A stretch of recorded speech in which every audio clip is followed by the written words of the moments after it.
Fox Sports. We are Fox Sports. We are San Diego.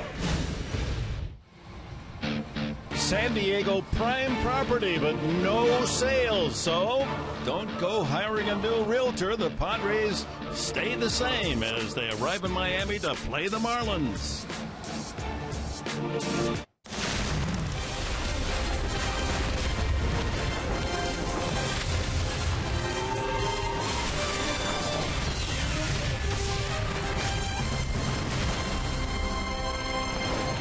Good news if you've attached yourself to the Padre roster. They're all coming back, the major players for San Diego in the first half of this season. No trades consummated today, so the Padres of yesterday are the Padres of tonight. As we welcome you to Marlins Park in downtown Miami, Florida, the first of a three-game weekend series. The Padres now just 4 games under 500 against the Miami Marlins. And good evening, everyone, with Mark Grant, Dick Enberg. It was a tense day indeed around Major League Baseball. There were words that maybe the Padres were making a major trade, and then you predicted it a couple of days ago. You said maybe they'll just stay the same. And, you know, I like the idea of that. They went to Peoria. First of all, the winter meetings to make those trades, A.J. Preller. They went to Peoria as a group, as a core, and now on this day, July 31st, they are still the same core. And I think that resonates in the clubhouse. Hey, guys, we were here all year long. Let's finish this thing off and give it a ride. A.J. Preller, general manager, he was busy, but no changes made. And what a game. Most thrilling game of the entire season in a typhoon. Justin Upton rallied the Padres 3 runs in the 9th inning, and then Craig Kimbrell came through with his 30th save yesterday. One of the most remarkable comebacks that I have ever witnessed in this game of baseball. In the matter of 3 minutes, this team came back. Derek Norris, Matt Kemp, Upton with the home run. It could have been another game back in the standings. The all-star closer for the Mets, but the all-star Padre got him and sent the boys packing to Miami in a good note. It was one heck of a ball game yesterday. Oh, was it ever. Plenty of trade rumors, but A.J. Preller did not pull the trigger. Ultimately, I think we really, we looked at deals that we tried to set values on certain players or situations, whether it was, players coming from outside the organization or our own guys. And if we got to those values, I think we probably would have made other trades. But I think the fact that the team has played better, that made it a little easier to kind of stay pat and look to add a guy and go from there with. So the Padres 10-4 in the last 14. That influenced his thinking. They did make one minor trade. Abraham Almonte goes to Cleveland for Mark Zepzinski, 2 Z's. Exactly, and hopefully those Z's put the opposition to sleep. But, there's an old adage in baseball, Dick. Sometimes the best trades are the trades that you don't make. Hopefully that bodes well for the Padres. Zepzinski, a left-hander from the Cleveland Indians. So we're set to go here in Miami. Part of the story tonight is how did the Padre players react to all the rumors? Some thought they might be headed to another major league team. We'll get their reactions when we return.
the speculation, the waiting, the rumors, they all came. Sean Kelly's still part of this team. We were all waiting to see what would happen.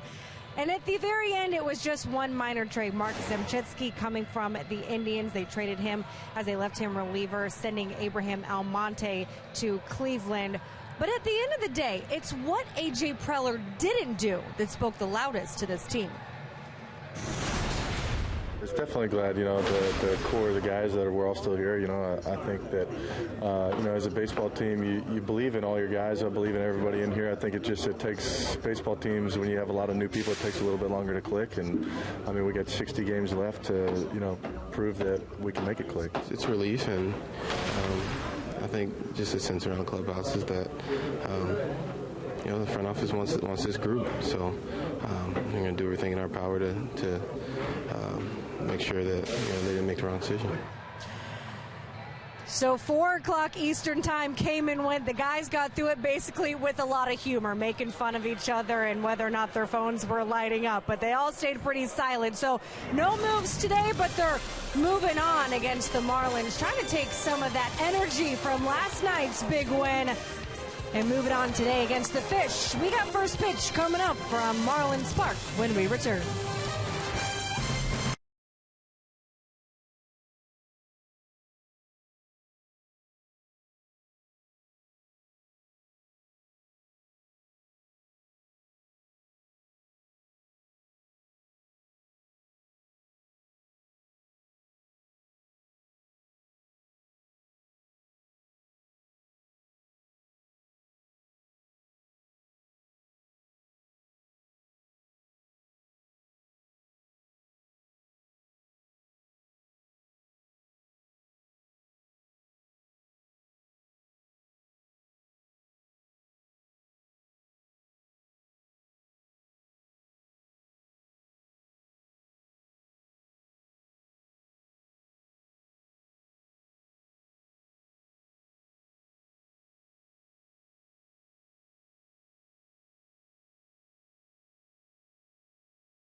Roof covering a late afternoon storm today.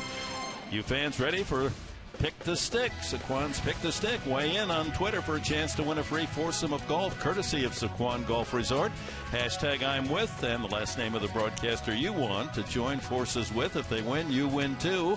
One random winner selected nightly. Follow us at Fox Sports San Diego for more details.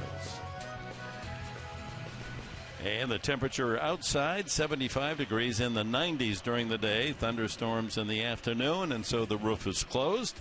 As we check on the Padres lineup, brought to you by Toyota, as they face the right-hander David Phelps. It'll be Venable, Solarte, then Kemp and Upton. Yonder Alonso, the team's best batting average at .288. Then Derek Norris, fresh from his 5 for 5 and a slam yesterday. Jerko, Amarista, and Kennedy, the bottom three in the order. And the scouting report for the Marlins. It's brought to you by Sleep Train. And we've got a couple of former Yankees locking horns here in South Florida. First right-hander is David Phelps. He's got average stuff. He's a battler and pretty basic. The guy throws a fastball. He'll cut it, curveball, changeup. But he's got some, what they like to say, he's got some guts out there in the mound. He will battle with the best of them. And the Padres got to him earlier in the year. 28 years of age, did his collegiate pitching at the University of Notre Dame. Worked well in the game at Petco Park, but lost that one 3-1. Gave up just 2 runs in 6 innings. Venable leads it off for the Padres, fresh from that dramatic victory yesterday in New York. And we are underway in South Florida with a strike call. Venable checking in at 250. The first 4 hitters in the lineup tonight, all in the 250s. And outside 1-1. Venable, Solarte, Kemp, and Upton, all between 250 and 257.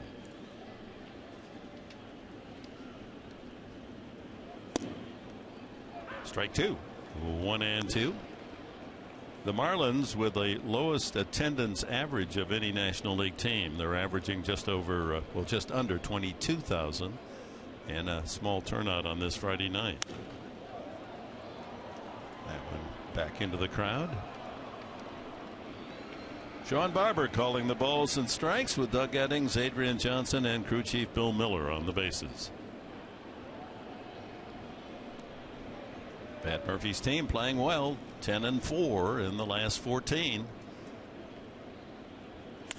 Ripped to first, a 1-hop, and Bohr takes it to the bag himself. Well, here's the Marlins defense, brought to you by SeaWorld. Dietrich in left, Yelich in centers, Ichiro in right, Prado, Echeverria, Gordon, and Bohr on the infield. Real Muto behind the plate for Phelps. Pretty good defensive team for the Marlins. Second fewest errors in the National League with 47. Arizona also has 47 miscues. They can catch the ball. Solarte starts tonight at 255 with 5 home runs. Of course, the Marlins without their big slugger, John Carlos Stanton. He's still recovering from that hamate bone fracture in the hand. They certainly miss his big bat, and they also have been busy in the trade market. Sent veteran right-hander Dan Herron to the Cubs today. So they're actually playing tonight's game with 23 men in uniform. They'll fill out the final 2 on the roster tomorrow, but with the trades and the activity, some of the players have not arrived, and others, as the ball is hit to left field and hit well, Dietrich has to go back and makes the catch. Yeah, they're going to have to fill a spot in the rotation. There are some arms currently on the Marlins roster that could spot start. They've got a couple arms in AAA. We'll have to wait and see. Cubs acquired Herron, who pitched yesterday and pitched well. Lost to Washington 1-0. A couple of minor leaguers. Right-handed pitcher and a shortstop. Hey, he gives you innings. Obviously, he's been around the block a long time. A veteran right-hander. Be interesting to see how he pitches at Wrigley. Matt Kemp, last 17 games, getting a solid 355 with 5 home runs.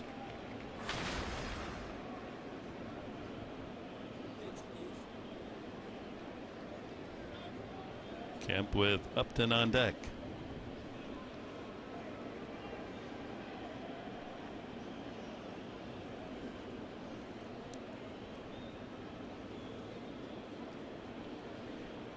Phelps, unusual. He works almost from a stretch. Just a very limited windup action. Well, Justin Upton, Matt Kemp,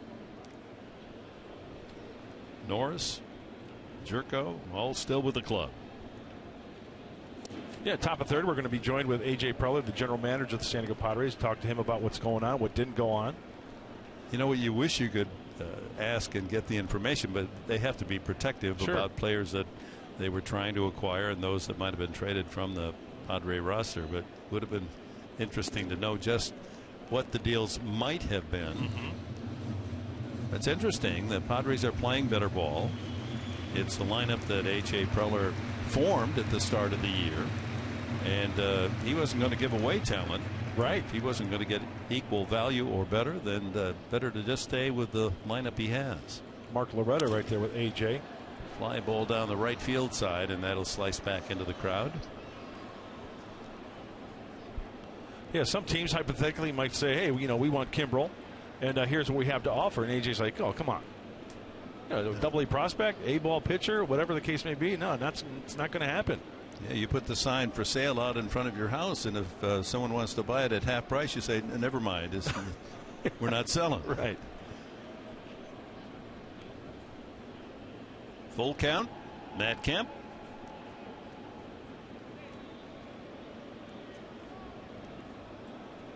There's some factors when you look beyond the players, but you look at the schedule for the Padres too. I mean, that comes into play as well. Ground ball foul. Yes, they've been playing basically winning team after winning team through most of the first half of the season. Now they're starting tonight 19 straight games with clubs that do not have a winning record. In fact, I was talking with somebody with the Marlins before the game, and they'll go unnamed, but they said, hey, if you want to start a streak here in Miami against the Marlins is a pretty good spot, because a lot of the teams have started their streak here in Miami against the Marlins. That ball hit high in the air to center field and hit well, but Yelich has room. That's a big ballpark out there, some 420 feet to center field. So the Padres go in order in the first. Here comes Ian Kennedy against the Marlins.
Was not going to start today's game. That's because his wife Allison is in the hospital in labor with their fourth daughter. Ian had booked a flight and was at the airport, waited for hours, but because of thunderstorms in the Miami area, his flight was never able to take off. So Allison told him, look, try and get here tomorrow, go out and pitch. Despaigne was planning to pitch in Kennedy's absence, so he's here tonight. We wish his wife Allison and their family all the best as she delivers their fourth baby girl, and Ian will try and get there as soon as he can tomorrow. Well, he'll be or she'll be joining a terrific group of siblings, those three beautiful daughters already in the Kennedy clan, as we look at the Marlins lineup brought to you by Hyundai. Quickly, Gordon, Ichiro, Yelich, Bohr, Prado, Dietrich, Realmuto, Echeverria, and the pitcher Phelps. And Kennedy's first delivery is just out of the zone. Ball one. Ian has had good success against the Marlins in his career. He's 4-1 with an ERA 2.89. Try to keep Gordon off the bases. He's a threat to steal every time he reaches first base. He led the National League last year with 64 stolen bases. He has 33 this year. 2-0. There's a strike. Only one home run for D. Gordon. You know, if I'm pitching against D. Gordon, I'm going to want him to hit it in the air. Try to avoid. And Ian Kennedy, he pitches up in the zone. He's a fly ball pitcher. Gordon, the number 2 hitter in the National League at .334, and it's 2-2. Good distance away from home plate, the broadcast booths here at Marlins Park, and we're off center. We're off to the first base side.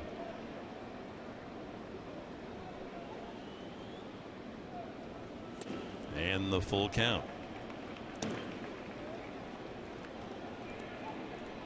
Father Tom Gordon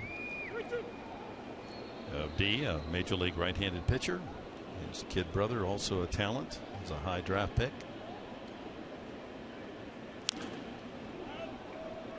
How about our keys to the game tonight, Mark Grant? Brought to you by our San Diego Honda dealers. Well, one of them involves the hitter in the batter's box. Keep Flash Gordon. You know, I don't want him flashy on the bases. Keep him quiet since he's been back. 33 bags for D. Gordon, and no missile crisis for Ian Kennedy.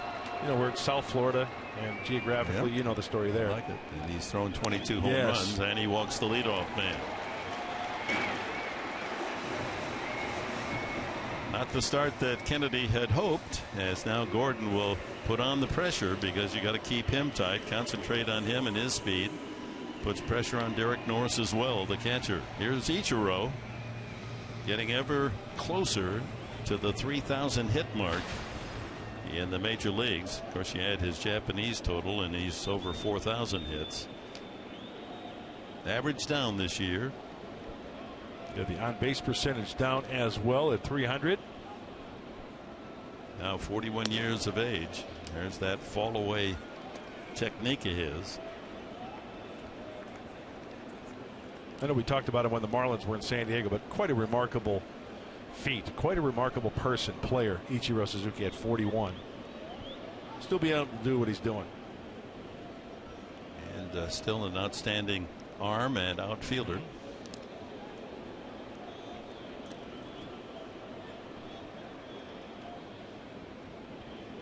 He's not successful every time. He's been thrown out 13.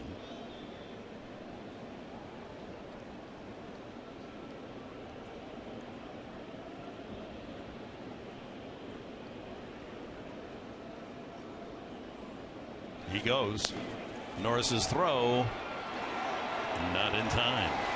Number 34. So you walk him, and it's almost a leadoff double with Gordon, as he's going to steal. You could smell that one, absolutely. And it really wasn't even the best jump for D. Gordon. A short hop. Alexi stay. Ooh. The hand and then the transfer. Alexi stays on him there. Adrian Johnson, the second base umpire, knows right on the play.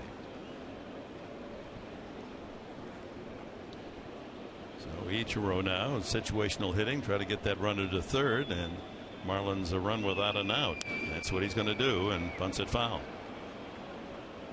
2-1. I think at times Ichiro will cheat a little bit as far as where that pitch, the next pitch, is going to be. And that's why he kind of drifts towards the pitcher. He'll eye it inside, and it's just great hand-eye coordination to where he can just flick that ball the opposite way. He's done that pretty much his whole career. And then once in a while he'll turn on one and send it out of the park as well.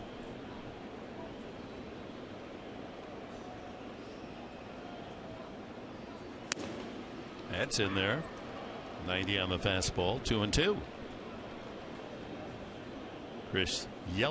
Christian Yelich is on deck.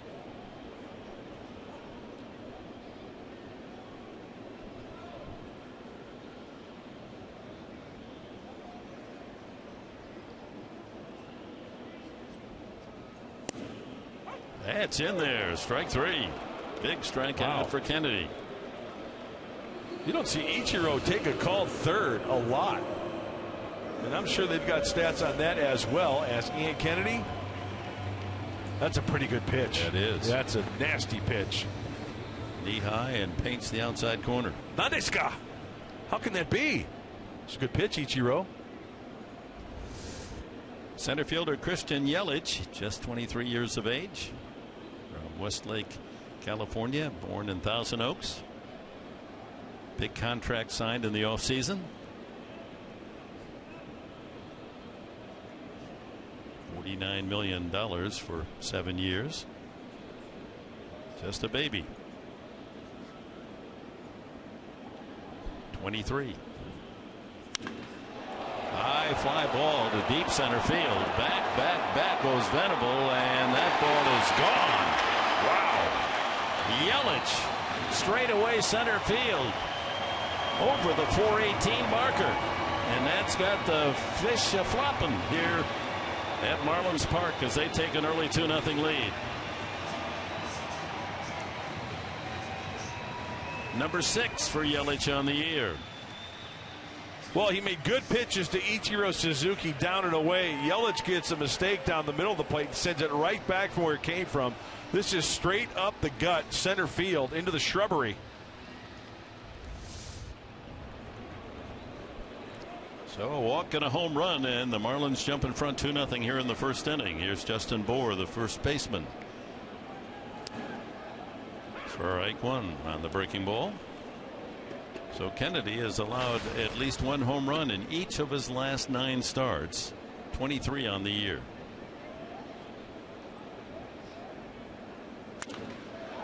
Bour hits it high in the air to center. Venable eases in under it for the second out. Martin Prado, the third baseman. As we check the Padres defense, brought to you by your San Diego County Ford dealers. Upton, Venable, Kemp. Outfield, Solarte and Alonso at the corners. Amarista and Jerko up the middle. Norris behind the plate for Kennedy. The veteran Prado hitting .277.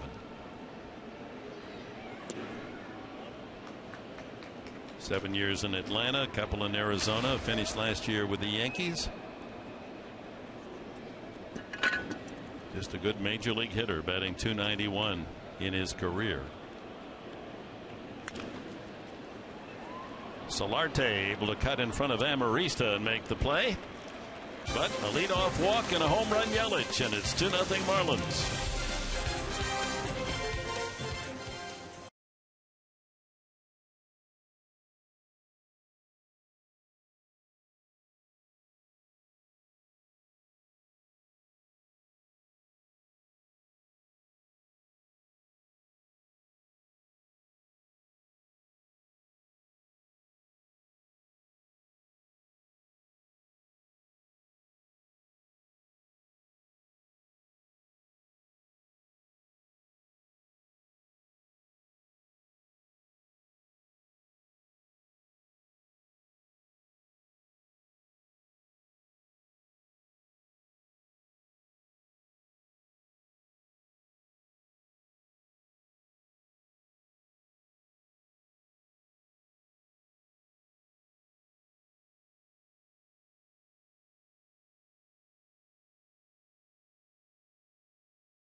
Can you believe this? Oh my! Upton delivers a 3-run shot. And it's not just the rain that's falling at Citi Field. How about the hearts of Mets fans? Ho, ho, ho, ho. My. Upton leads off here in the second and skies one to right field. Ichiro there. 1 pitch, 1 out. The biggest comeback win of the entire year as the Padres were down 7-1. Derek Norris with the grand slam, and then the 3-run home run with 2 outs, no one on with a rain and 2 strikes on Norris, and the Padres able to manage that 3 runs in the 9th inning and the 8-7 win. Yonder Alonso back home in Miami. Carries a .288 average. You know, I know each individual hitter in Major League Baseball at any level, they go up there to try not to give away at-bats. But you look at that at-bat by Derek Norris. I mean, in the middle of an at-bat, torrential rainstorm, you got to wait. You go back out there, you battle, you get 2 strikes, and then you a little duck snort down the right field line. Matt Kemp and then Upton.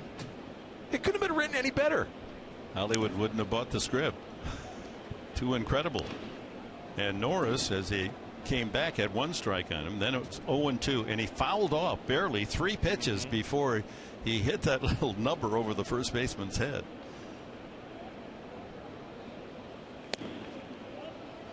Well, it was a day game on a Thursday, so a lot of you fans watching tonight were probably at work away from the TV set. We hope you had a chance to see at least the end of the game on the replay of Padres victory.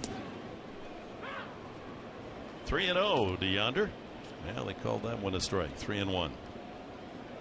Boy, it's like working a game from a mausoleum, isn't it? It's very quiet. You're absolutely right. And it kind of reminds me back in the day in Montreal at the big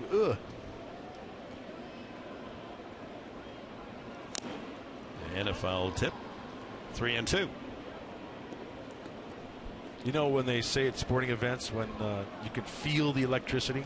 Well, here you can actually hear the electricity. As in when they turn a switch on and off in the men's room, you can hear that, right? You hear the lights buzzing. Full count, Alonso.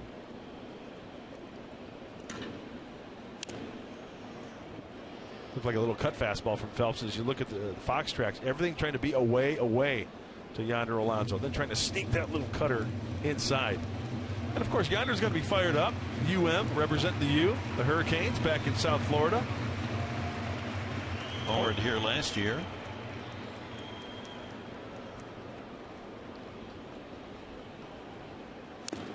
And another foul. Phelps came over to the Marlins in the big trade with Toronto, was it last year? Maybe it was the Yankees. It was the Yankees. Martin Prado came with Phelps. Vivaldi and Garrett Jones went to the Yankees. Strike 3 called. 5 in a row for Phelps. And time for the top tier player profile, brought to you by Arco. Derek Norris steps up. 5 hit games. There are the last 5 for the Padres. But Norris with a grand slam and 5 hits. You have to go all the way back in the National League to Steve Garvey when he's with the Dodgers 38 years ago to find a National Leaguer with a 5 for 5 and a slam. And that's for a man who had not knocked in a run in a month, and then he gets 4 on one swing. Unbelievable. He battles each and every at bat behind home plate. And don't forget, he started that game yesterday at first base. It came through big time. And he sent a rope into the left field bleachers. That's one thing Derek Norris will do. He will crush a mistake. You hang a breaking ball, he will crush it. He crushed that pitch middle in and elevated yesterday. That took the score from 7-1 down to 7-5. And that one spins just foul. So Derek playing a big part in the comeback, the grand slam, and then in the heavy rain, that soft single over the first baseman's head that allowed the Padres to rally with 3 in the 9th. Heartbreaking loss for the Mets. I mean, with the excitement for the Padres in winning it, when you consider that the Mets are trying to chase Washington and lose a full game when they thought they had a victory in the bank. They entertained, by the way, Washington 3 games over the weekend starting tonight. Right side, way off, is Bourne, and he's going to have to hurry. Norris is way too fast. You can't hesitate with Norris hustling up the line, and that's the first Padre hit. He beat Phelps to the bag. As soon as that ball was hit, I looked out to the infield to see what Phelps was going to do, and right about here is when there's no way. Phelps, what's Phelps thinking? I mean, he's got to know that Norris can run. He just kind of shifts down into a lower gear about halfway over there, and Norris beats him to the tape. That's great. That's a hustle hit for Derek Norris. 6 for 6 now. So the tying run at the plate, Jed Jerko with 2 outs here in the second.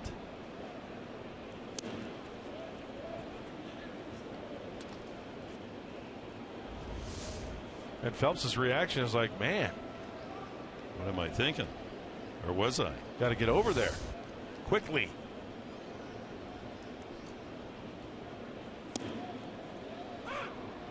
'89 on the fastball, 1-1. But I have to keep an eye tonight on Phelps as you look at the 70 games this season for Jed and his numbers. What Phelps does consistently against right-handed hitters. Is he going to consistently try to put that ball away? Will he try to seek it in? First couple of pitches been away. There's another one away. Line foul.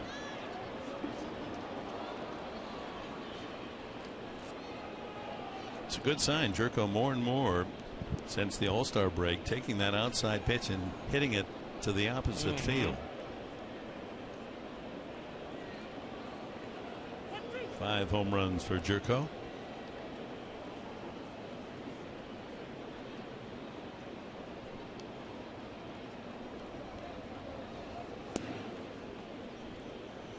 Another pitch away.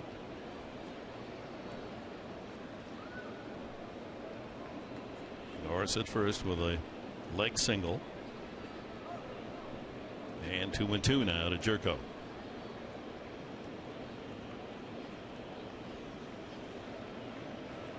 Runner goes, and a ground ball through the right side. Norris keeps right on, galloping over to third, and the Padres have runners at the corners on back-to-back singles. And there it is, going the opposite field for Jerko and the base hit. And it looked like a soft pitch, an off-speed pitch away. And like you said, Dick, Jed doing a nice job of staying on it. And with the runner in motion, creating a little motion also on the defense and opens up a hole. Very nice on the backside. Short to the ball. Second baseman. Did you see the second baseman, Gordon? He was covering. Drive a Mack truck through that right side. And it brings up the number 8 hitter, Alexei Amarista. Amarista wore the collar in the 3-game series against the Mets. 0 for 10. And his average suffering, 202.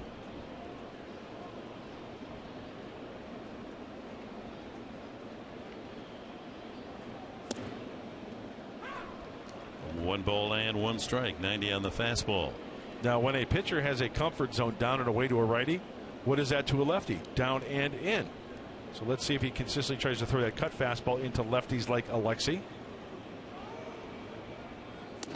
There it is, fastball. Topping out basically at 90. So 2-1 to Amarista. The Padres with a chance to get back at the Marlins here in the second after the 2-run homer by Yelich in the Miami first.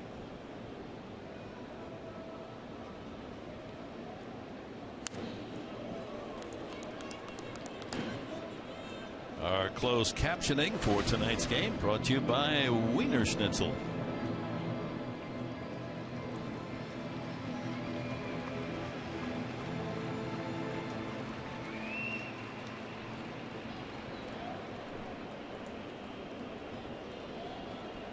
Norris at third. Jerko leads from first.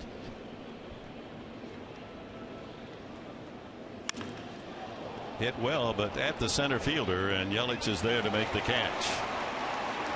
So the Padres lead 2, middle of the second, 2-0 Miami.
All right, thank you, gentlemen.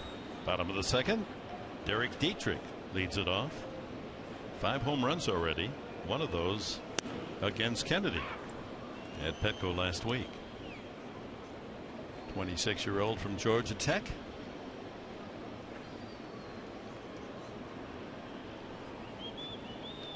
Yeah, lots of movement. Players on the trade circuit. Alonso has to give ground, and Kennedy is just there in time for the 3-1 putout. I think the one trade that got the least amount of publicity but might have the biggest impact in the National League West. Mike Leake going to the Giants. That's a big deal. Good acquisition for the San Francisco Giants. Usually they'll add a position player. 3 World Series championships in the last 5 years. It's usually been a everyday guy. But I tell you what, Mike Leake, he knows how to pitch. He's young. He's young. He'll give you innings. And there it is. A couple of minor leaguers go to Cincinnati. And he was 9-5 with a good ERA. Yeah, that's going to. Hey, pretty fair ballpark, too, in San Francisco, as opposed to that launching pad in Cincinnati. Cincinnati. He'll really fortify that rotation. JT Realmuto, the catcher, hitting .254 with a half-dozen home runs. Like Buster Posey is a youngster, a shortstop, so he's talented. He can run like Derek Norris. You don't want to hold the ball too long on a ball grounded to the left side of the infield.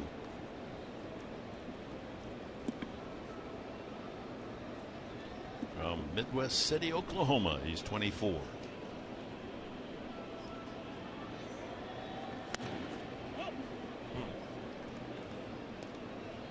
.92 on the Kennedy fastball. So again, as Chris Budden reported, Ian Kennedy will fly out tomorrow to join his wife Allison and their new daughter. Ian Kennedy, congratulations to he and his wife. He is the giver of life. 4 girls. That's so awesome. And they are just darling children, and they've been on some of the road trips in the past. And a walk, the second. The first one cost Kennedy when he walked D. Gordon.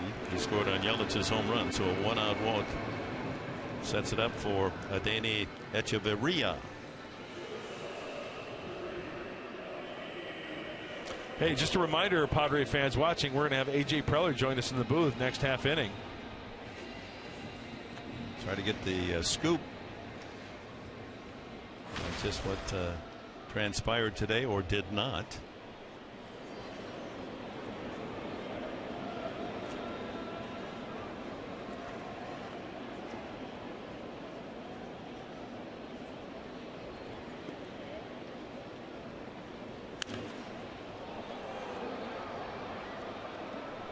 Echeverria, the 26-year-old born in Cuba, had a good season last year with the bat. He's a terrific fielder. Hit .276 for the Marlins a year ago. And he's at .273 this year.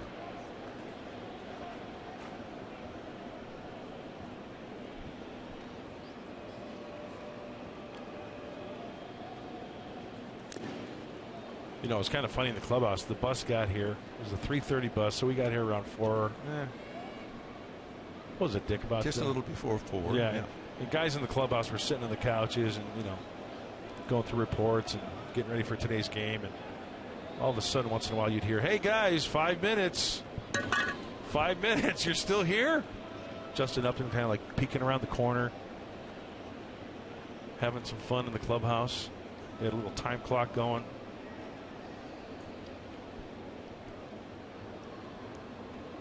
Two-strike pitch. Loop to right. That's falling in a hurry, and it's in for a base hit. Echeverria with a bloop single, and that puts 2 men on for the pitcher, David Phelps.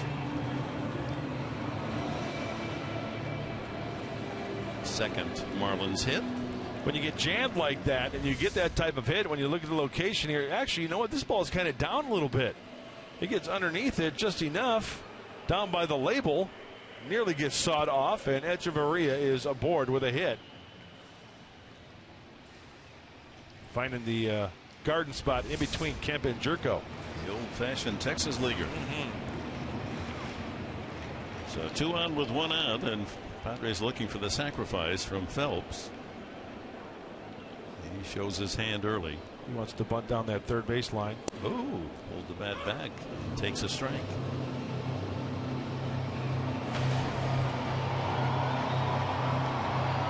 Now there's some noise prompted by the big scoreboard.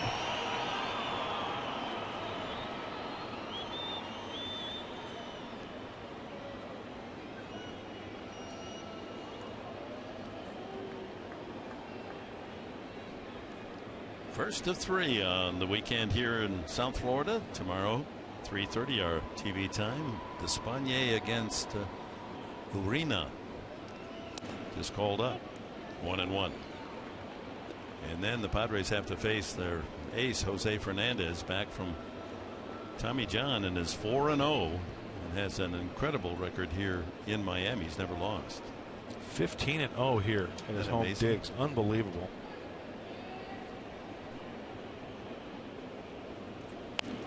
Bunted in the air. Solarte races and makes the catch. Unable to advance the 2 runners. That'll be D. Gordon, the leadoff hitter, with 2 outs. Looked like it was a high pitch, and Phelps unable to get on top of that. So a break for San Diego. Solarte in at third. Pop it up. Got to go. Big second out. See a poke at it? Oh, that was terrible. Bad technique. Gordon walked leading off the first inning and scored on Yelich's long home run over the 418 marker in straightaway center. Takes an off-speed strike. Curveball. Nice backdoor curveball by Ian. Paul Goldschmidt is leading the National League in hitting, but Gordon is second. Starts tonight at 3:34.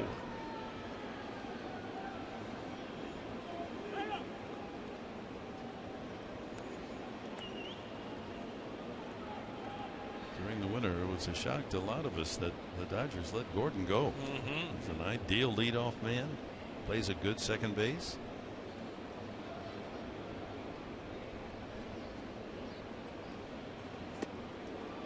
Another breaking ball. See what happens when you throw it for a first pitch strike. The second time the hitter knows, hey, he can throw that. He can get over the plate. I've got to protect. And Ian Kennedy bounces that one. Get quickly ahead.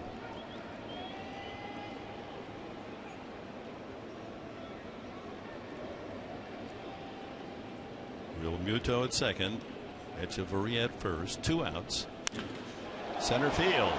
Venable has to go back on the ball and makes the catch. A.J. Preller, the Padres general manager, will give us the inside on all the trading activity or non-trading of the day when we come back.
Manager A.J. Preller joins us, and A.J., we'll start with the one trade that you did make today, a left-handed pitcher for the bullpen.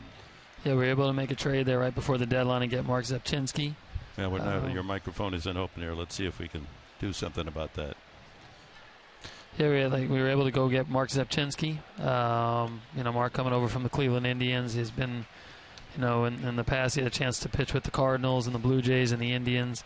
And, he's a guy that our scouts, Randy Smith and Steve Lyons, saw earlier. They've been following him all season long, and just felt like we wanted to complete the bullpen by going and giving us an option to go get some left-handed hitters. And he's got some experience. He's got some postseason experience, too, being with the Cardinals. Yeah, when he was at the Cardinals, he was part of that run. I guess it was in 2011. Mm-hmm. And he was one of the more effective guys down the stretch that year in the National League. Ian Kennedy leading off the Padres third, and then it'll be Venable and Solarte. This is a frustrating time for fans, and I know it's been a busy and frustrating in many ways days for you, because fans would like to know, how close did you come, and who were the players, and you can't reveal that information for obvious reasons, unless you want to. Yeah, no, I think honestly, we were pretty busy as far as just getting prepared and being ready for the deadline. So it was didn't really follow too much of the reports that were out in the media, but I think it's an exciting time for baseball. Obviously, the last few weeks have been a lot of moves and trades in the last couple of days, and we worked hard to try to improve the team, both long term and short term, and ultimately, we ended up making the one move that we were able to make, but it wasn't for a lack of effort.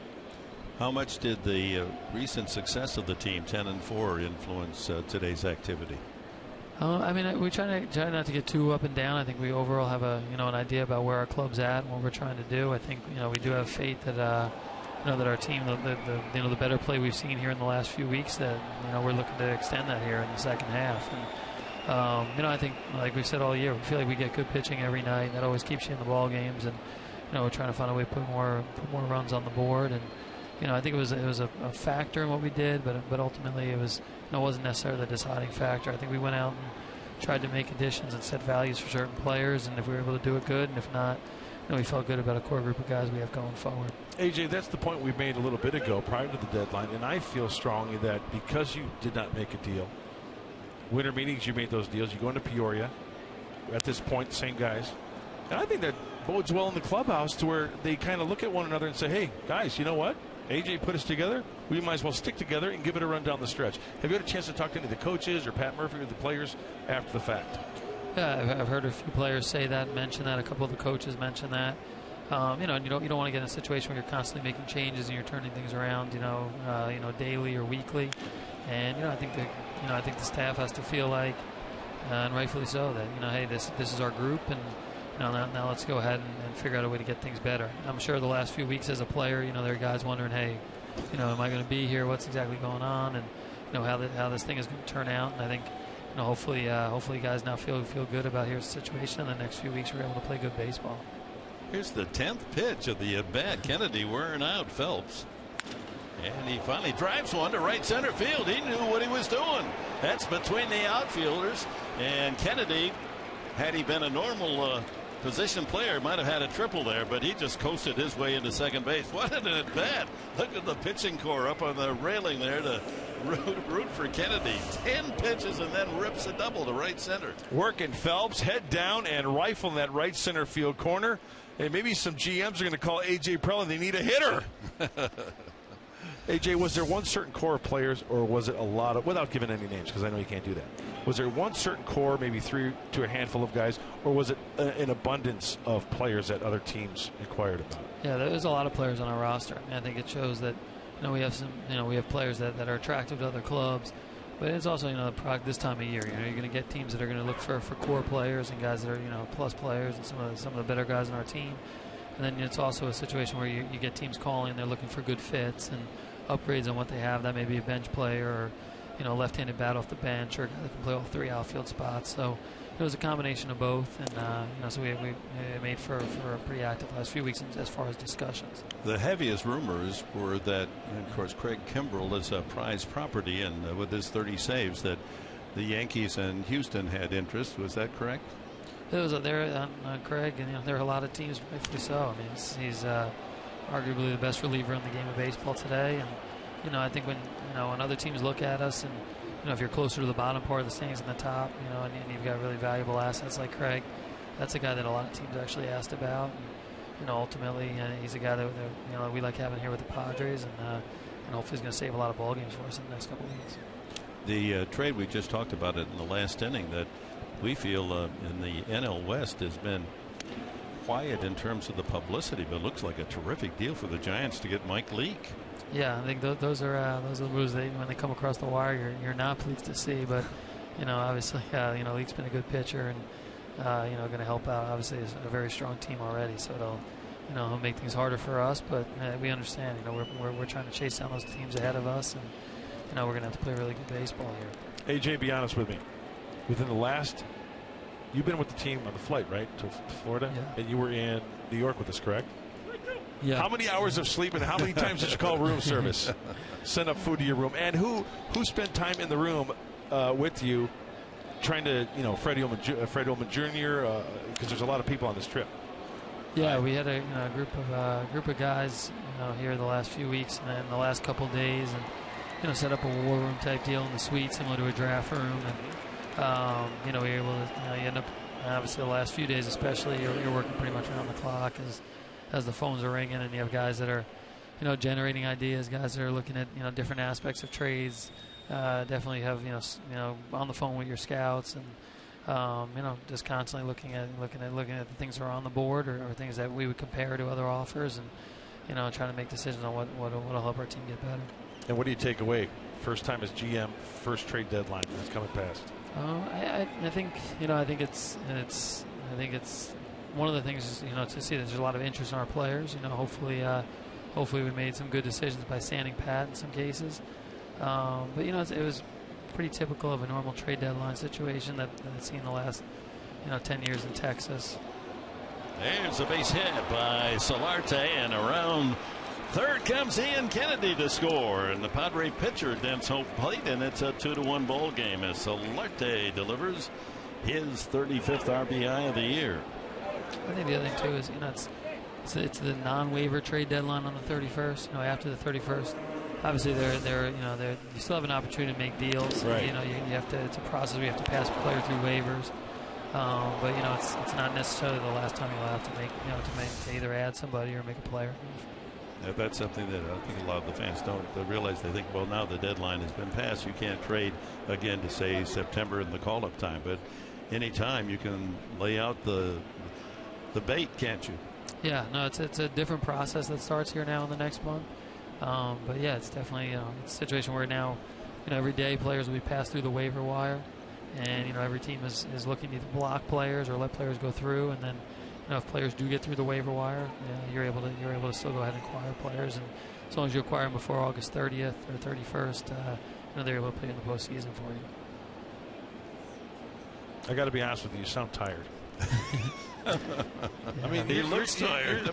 You're GM. It's trade deadline. You're spent. I mean, that's part of. You signed up for that. You knew what you're getting into, right? And this is what you love to do.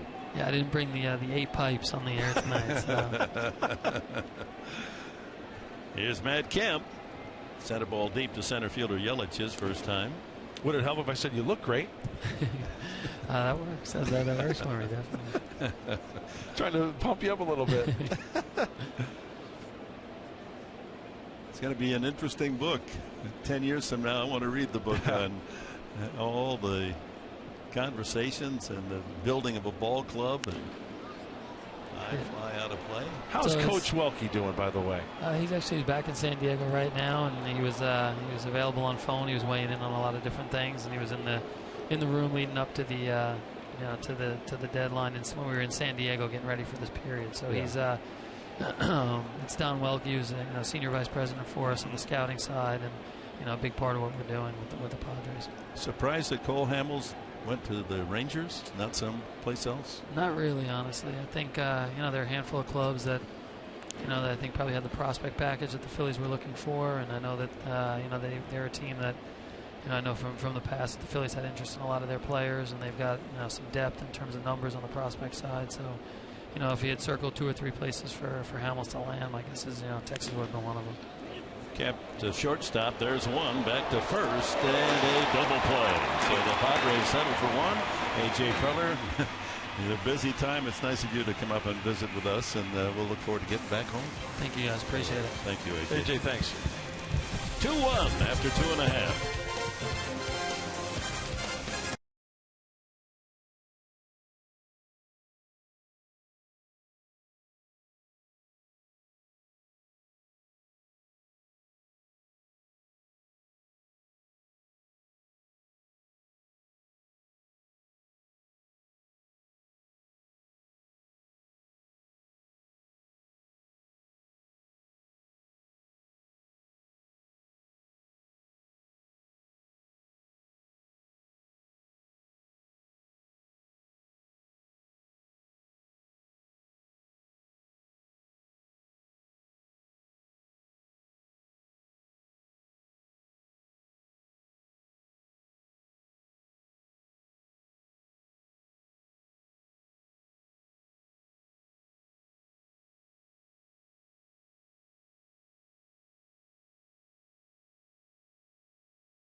If any.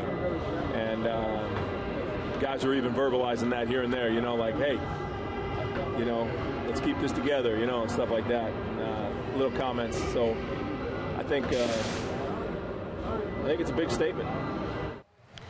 That was interim manager Pat Murphy. You're talking about the trade deadline today, and he's right. When you're in the clubhouse, Mark, you had mentioned it. We were around during when that 4 o'clock time hit, and guys are all joking with each other. At some point, the clock hit 0, and Justin Upton goes, "Oh, I guess I'm stuck with you guys again." And Matt Kemp goes, "Oh, wait a second, I think your phone's ringing." So, you know, they all got through it with a little bit of laughter. But when you talk to all of them, I think it says a lot what AJ didn't do for this team. And a lot of the guys saying they're happy to keep the guys that they're with.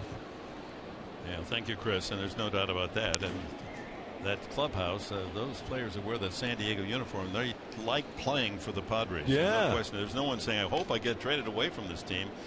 And a lot of them were fearful that they wouldn't stay. They like living in San Diego, and they enjoy the great management.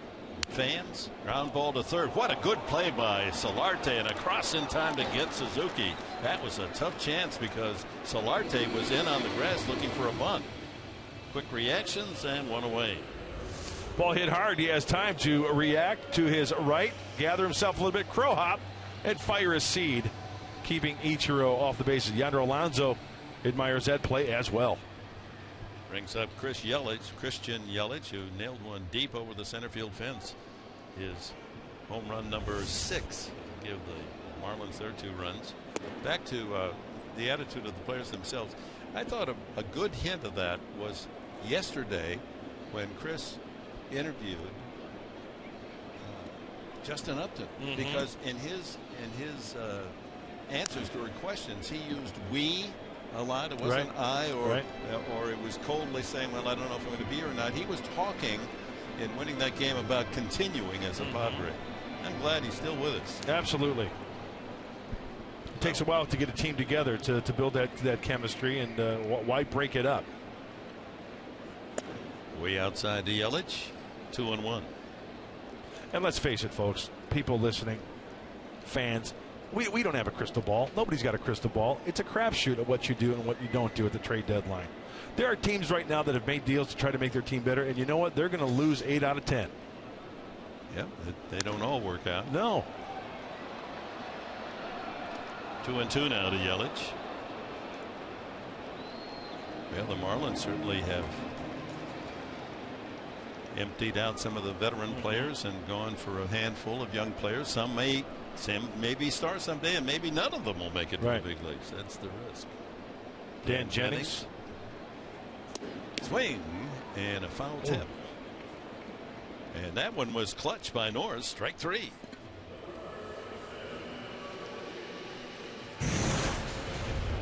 Playing well the last few weeks, I guess. Showed them that this team's confident in themselves. So, we're enjoying the fact that we're going to keep this group here. Now he's speaking quietly because the clubhouse here. I need to. Not that he isn't strong in his conviction about his comments. 2 strikeouts now for Kennedy as Justin Bour fly to center his first time.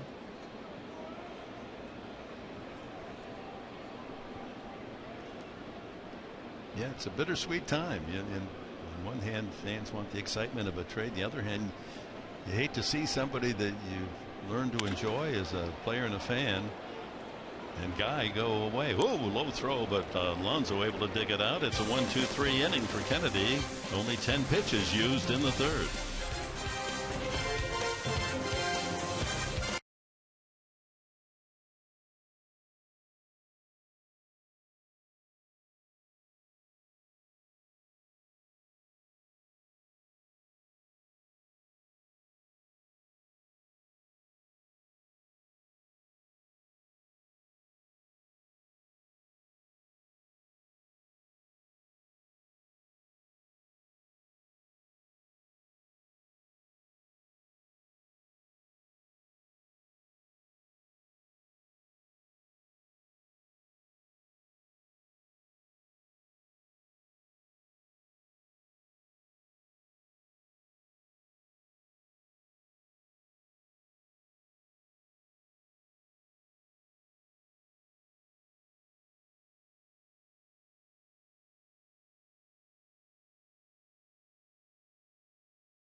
Coors Light.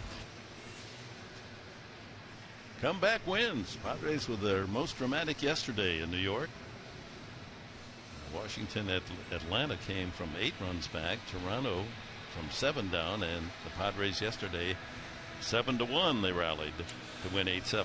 You know what? If you're a baseball fan, if you're a baseball player, you should get a DVD of that game, and you should play it once in a while. Why? Because it's just the proven fact why you should never give up and never fold up tent. Never pick up stakes. And you know what? If you're going to be on the ladder, if you're going to be that other guy that says, I don't want you on my team, take a hike. Right, Professor? Absolutely. That's why they don't have a clock here, and the clock runs out, game over. You got to give the other guy a chance to make the 27th out or not. Yeah, I don't want anybody dragging their dauber. Keep that dauber up. Even when you're soaked with a heavy rainstorm, for him to drive that ball through that heavy air and all that rain, I mean, that went over 400 feet. That'd been like 450 in dry air. Ground ball left side, 2 hops to Prado, and almost in time Upton to beat that out. 1 away. Yonder Alonso took a 3rd strike, a 3-2 pitch, his first time. Phelps with 1 out here in the 4th. His pitch count quite high at 63. Padres out hitting the Marlins 2-1. Actually 4-2. Marlins leading 2-1 in the run column.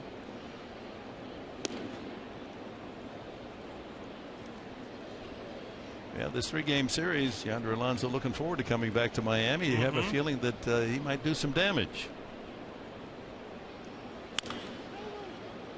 And that ball just foul.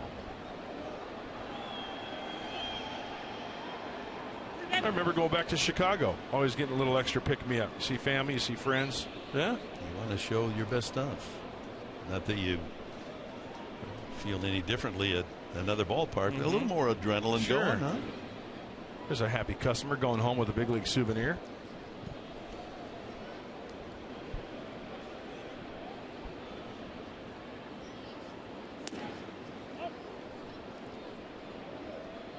Two and one to Yonder Alonso. Padres' top numbers on base percentage. So the next 6 opponents, 19 games, all of those teams with losing records. And 3 and 1. There was a time in the first half of the season where the Padres only played 4 or 5 series against a team with a losing record. Everyone had winning marks. See if they can make hay. 3 and 1. Sends that one deep into the mezzanine. Phelps has not walked a man, but he's gone full on 5 occasions so far. I think the majority of the time Phelps is going to be around the plate because 100+ innings prior to this start. He's only walked 28. Well, there's been an outing or two where he's had 3 walks, 4 walks. With the Yankees last year, went 5 and 5, 17 starts, and then 15 games in relief. So it was neither nor. And now part of the rotation with Miami.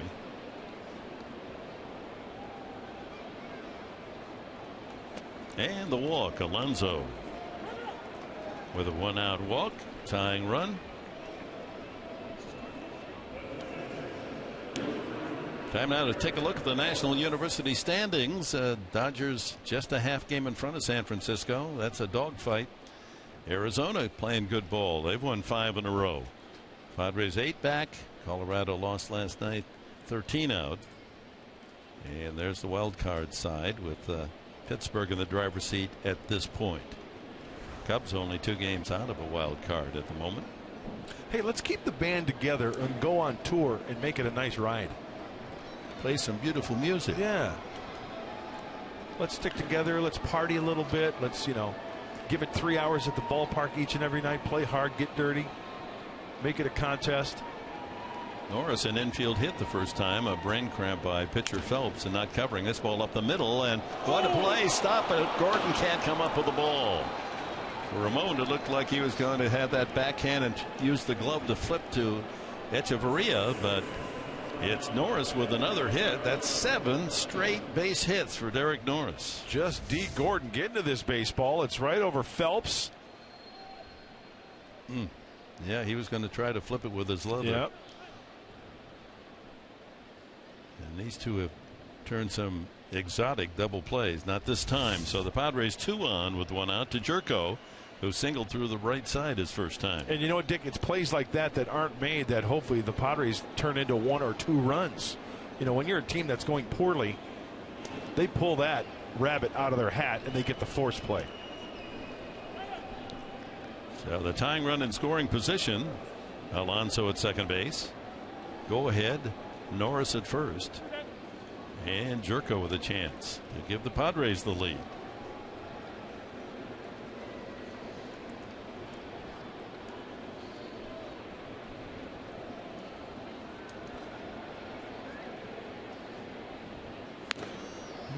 Big swing.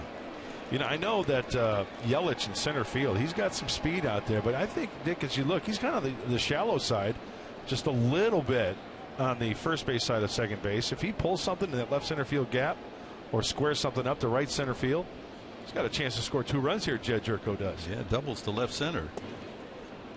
They go a long way. It's 418 in straightaway center, and then there's that little niche just to the left of the 418 marker. It's a big ballpark. Yes, it is. 2-1 to Jerko. 2 on, 1 out, and 2-1 Marlins lead. 3-1. Getting interesting. Good hitters count. Good fastball count. This is when the outfield's kind of stretched the hammies a little bit, anticipating something hit to the outfield as Alexi waits on deck. Infield set for 2. Inviting gap in left center for Jerko.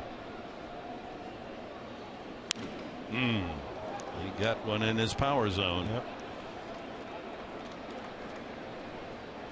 It's worth another look. Hanger working underneath it, not getting on top of it. Full count. Middle in, Dick. Pitch number 5 and elevated, and Jed couldn't connect. A lot of those pitches are up. 4 of the 5 have been up in the zone. 77 tosses now for David Phelps, with just 1 out in the 4th.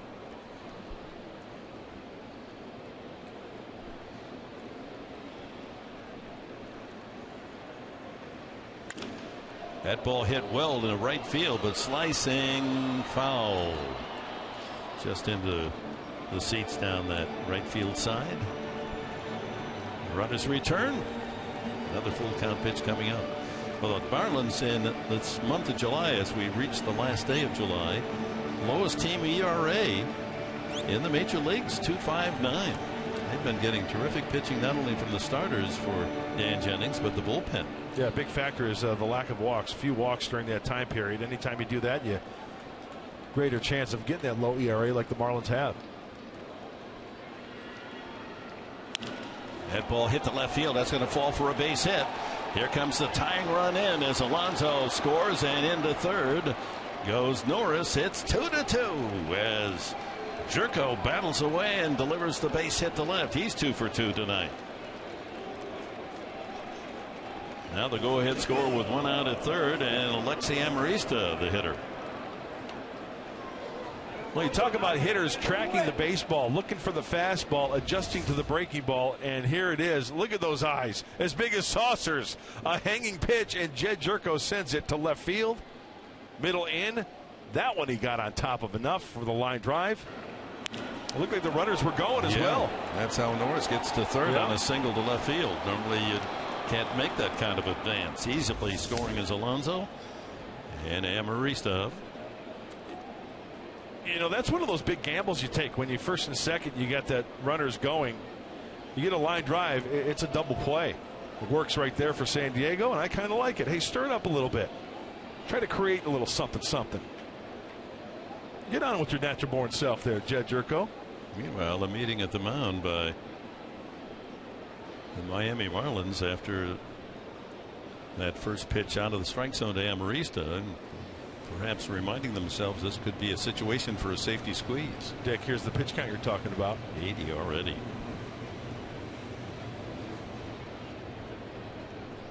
So Amarista hit the ball hard the first time, lined out to center, trying to break out of a slump.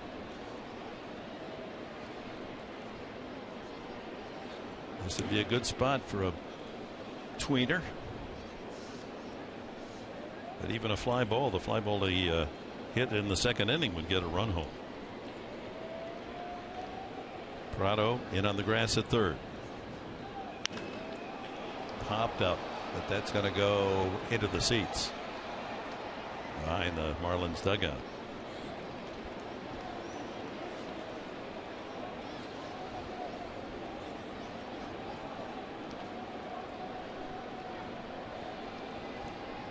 He's overdue, Alexi. Yes, he is. And I remember the at-bat last year against Nathan Eovaldi. He tried to throw him a cutter in, and he put it down that right field line for a home run. Let's see if Phelps tries to keep the ball away from Alexi. Pitches are up again. First 2 pitches up in the zone. Phelps has got to make an adjustment. Outfield relatively shallow. Norris, good speed at third, carrying that go-ahead score. And another foul.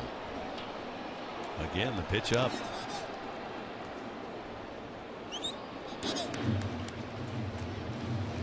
Kennedy, who doubled and scored the first Padre run, is on deck.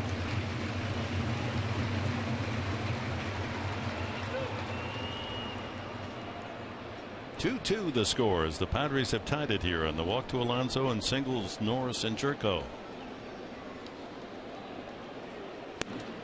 Way upstairs.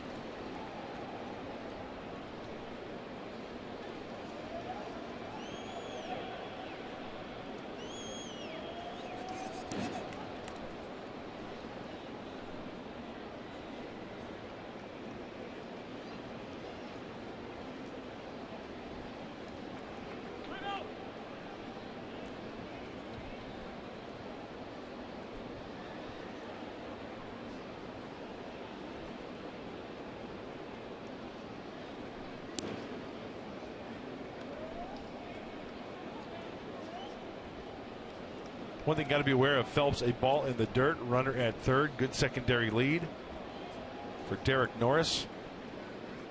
Slider, backdoor slider. Way outside, and the count full again. That's a 7-3-2 count in the game that Phelps has faced and has walked only one. It's cost him. The Alonso walked with one out here in the fourth, coming around to score. That 3 may be the cutter sign for Phelps. Need a refresher course. Fastball, cutter, curveball, change, fastball away, fastball in, fastball away. Make up your mind. Flip a coin. Throw to first. You're stealing signs, all right. I'm trying.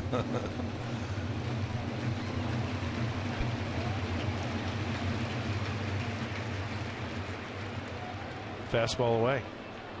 See if Alexi can rifle it that way. The left field, it's hit deep enough as Dietrich has to back up on the ball. Norris tags, and here he comes, and the Padres lead 3-2, and on to second base. Good base running, Jerko.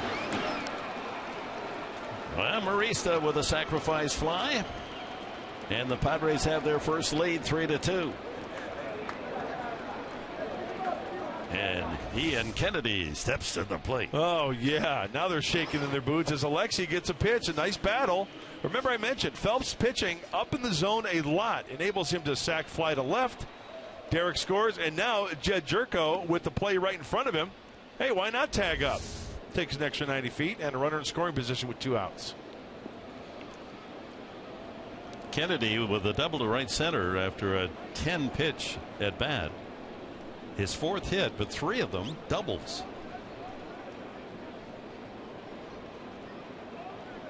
Jed Jerko out at second base with 2 outs.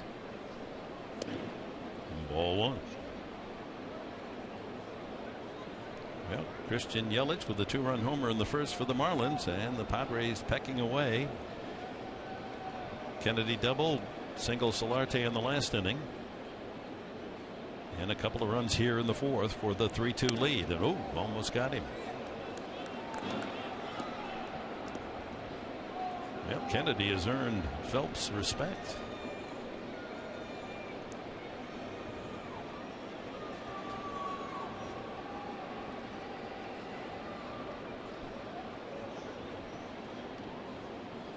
Looks something here, middle away.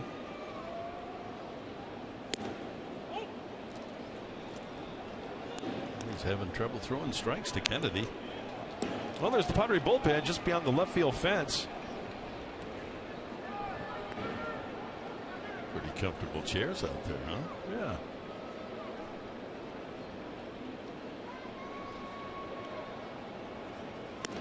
I love the bullpen. 3-1. A lot of fun down there with the guys.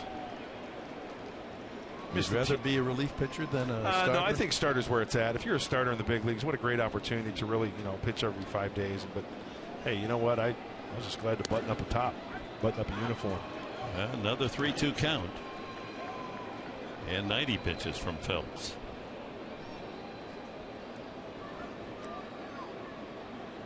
Two outs. Jerko with an RBI single out at second base. 30 pitches for Phelps. It's pitches with a P. And strike 3 called. Kennedy unable to get the bat off his shoulders. That turn, but the Padres on a walk, an infield hit for Norris, and Jed Jerko, an RBI single. Amarista followed with a sacrifice fly, and San Diego leads it 3-2.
I feel that finally I've come home. Thank you.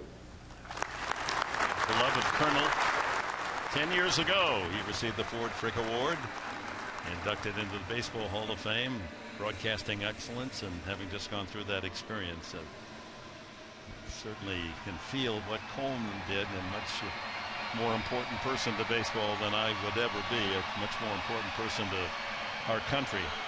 I just marvel every time you think about 120 different times he climbed into a fighter airplane in 2 different wars and came back to not talk about it, but came back home. I think we always need a reminder once in a while to, as Padre fans, as San Diegans, to look up the life and times of Jerry Coleman. It's always nice to remind ourselves of certain things, isn't it, Dick? Yes, indeed. And make you appreciate what we had when the Colonel was with us. I miss that man dearly. Oh, don't we all?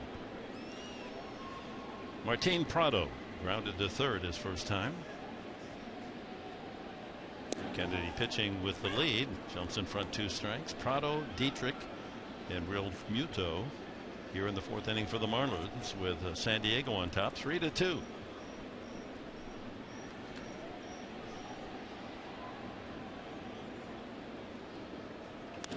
Ground ball to third. Solarte gobbles it up and throws him out.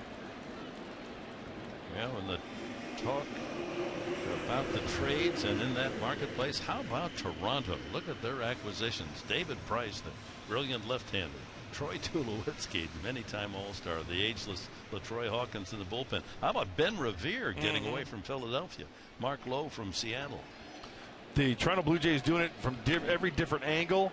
Position players, #1 starters, David Price. Before today, 6 games out in the AL East. They're going for it. They've got a lineup. It's a murderer's row. It's a ballpark where the ball jumps. So they've got some pieces right now before the deadline that they're saying that the rest of the American League, hey, watch out. Dietrich, the hitter. 92 on the fastball from Kennedy. Dietrich grounded to first. You talk about the tale of 2 cities as far as for the Toronto Blue Jays. Home record before today, 30-20. But their kryptonite's been on the road, Dick. Before today, 22-31. So they're hoping to pick it up on the road down the stretch. A ball, 2 strikes to Dietrich.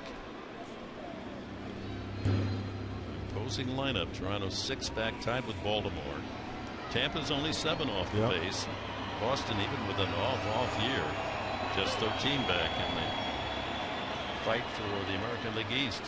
Yankees holding the lead.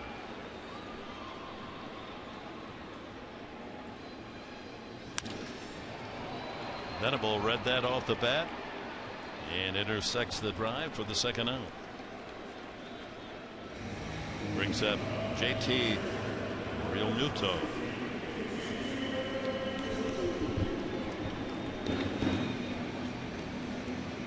Well, August tomorrow. Can you believe it? Wasn't we just in Peoria? It is unbelievable how quickly time flies.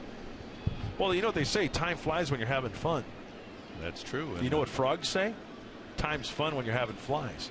Oh, yeah. I get it. Yeah.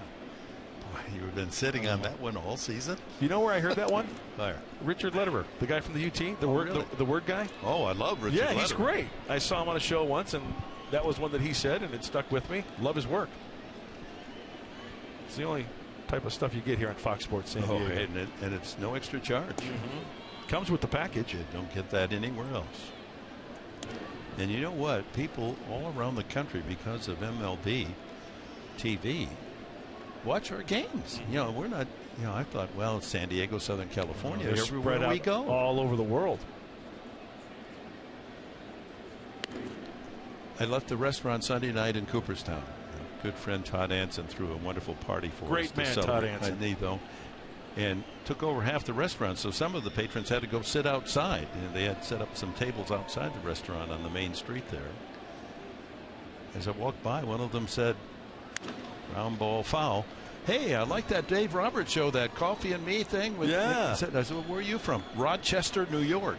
And they're watching during the rain delay. Hey, like my mom said growing up as a kid, be careful what you do. There's somebody always watching. Yeah. Make sure you have clean underwear.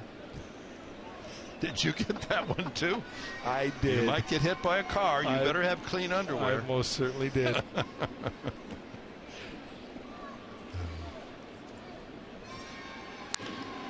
Fly ball to left. Upton eases into the gap, and it's another 1-2-3 inning for Ian Kennedy. He's now retired 8 in a row.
Ram trucks. Dick, we're going to focus on Dee Gordon. Look at where he's playing against the Toronto Blue Jays. This is a foul ball. Dee Gordon goes 136 feet. How many yards is that, Professor? 45.3. And he gets to it. You talk about speed at the ballpark. He was out for a while with that jammed left thumb, diving into first base. The Marlins are happy to have Dee Gordon back. Look at some of the tools that Dee Gordon possesses. Now that the NFL teams are into training camp, that's a fly pattern there. Venable, a one hopper to the shortstop Echeverria, and 1 pitch, 1 out. 0 for 3 Venable on a couple of ground outs and a fly ball. Another shattered bat. Brings up Jan Solarte. Solarte lined to left and lined a single over second baseman Gordon's head to drive in a run. Padres' first run in the 3rd inning.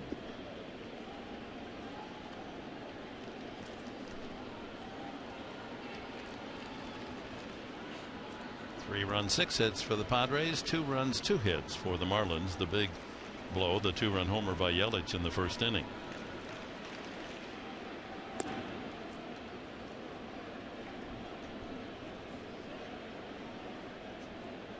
Our TV time, game 2 of the series tomorrow, Saturday at 3:30 in San Diego. Odrisamer Despaigne will be on the mound for the Padres, 4-7. Jose Urena, 1-4, just called up from the minor leagues, will get the start for the Marlins. That ball ripped into right field for a base hit. Second single for Solardi, finding the hole on the right side. He stayed on that breaking ball nicely out of the hand of Phelps. Looked like a curveball down right into the swing path of Jan Hervis. Oh, he's all excited. Curveball. He wanted it back door, but it was down and in. Foot is down, hand is back, and throw that head. Great extension. Good looking swing. Brings up Matt Kemp. A long out to center, and he bounced into a double play the last time. Justin Upton moves into the on deck circle. 3-2 Padres here in the top of the 5th. 1 out and Solardi there at first. And another double play chance. 5, 4, 3. 2 in a row. Double plays off the bat of Matt Kemp. Nothing for the Padres in the 5th. We're at the halfway mark in this one.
All right, Mike, and there's Echeverria laying down a perfect bunt for a base hit to lead off the 5th inning.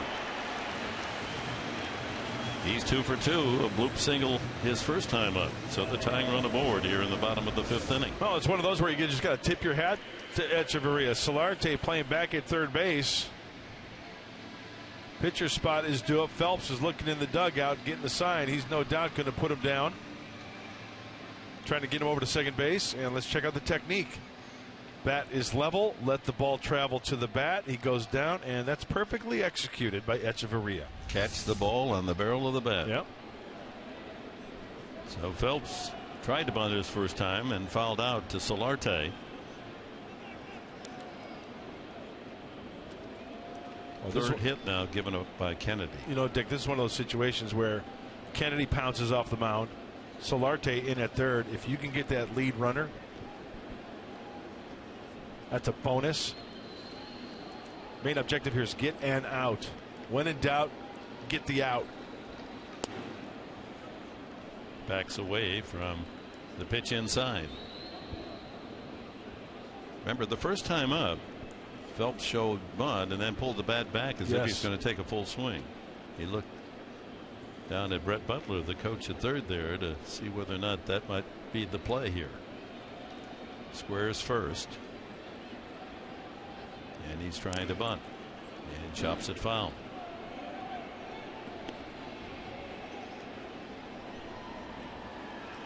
It's Lenny Harris coaching at third. Butler earlier in the year was there. Hey, a couple of great, I'm going to say great, as we take a look at Brett Butler with the glasses on. One back in studio at San Diego, Mark Sweeney and Lenny Harris, pinch hitter at coaching at third base, and Perry Hill, the defensive guru, first base coach for the Marlins. Well, Phelps has showed some difficulty in putting the ball a bunt in play, but he has 5 sacrifice hits this year. 1-1.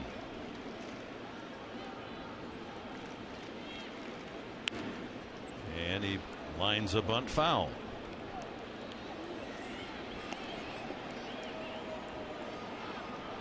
First activity in the bullpen for the Marlins. Brad Hand warming up.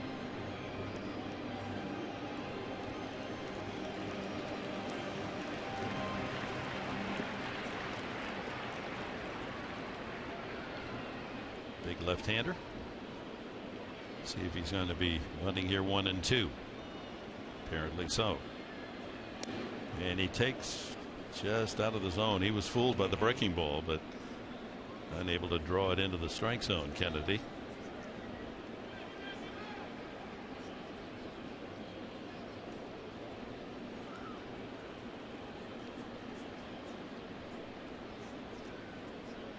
Shook off a fastball away, and he likes to throw a curveball here. Foul, strike 3. So he fails again. Fans letting him know they didn't appreciate the effort. One away, and it's time for you to tweet your strongest fan photo. Use hashtag SDDataStrongFan. You could be seeing yourself in an upcoming broadcast brought to you by T-Mobile. Third strikeout for Kennedy. So with 1 out, top of the order, D. Gordon walked and scored on Yelich's home run in the first. Fly to center the last time.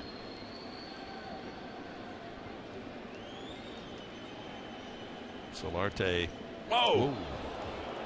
Not a full effort throw over to first base. The lob almost caught Alonso by surprise. Yeah, just don't lob it over there. Put some zip on it. Firm.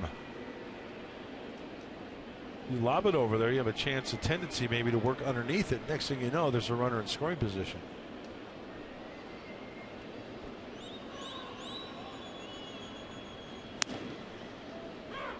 '91 fastball strike. And the Padres bolstered by the fact that they took a series in New York against the Mets. They hadn't done that since back in 2009. That terrific win yesterday.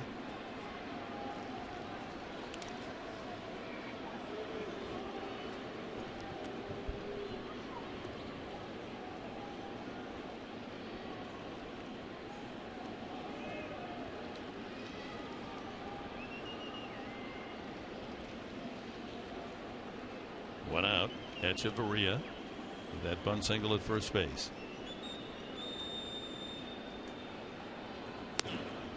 Well, before that bunt from Echeverria, Ian was in a little bit of a groove there, retiring 8 Marlins in a row. So trying to get D. Gordon here. Tough to double up.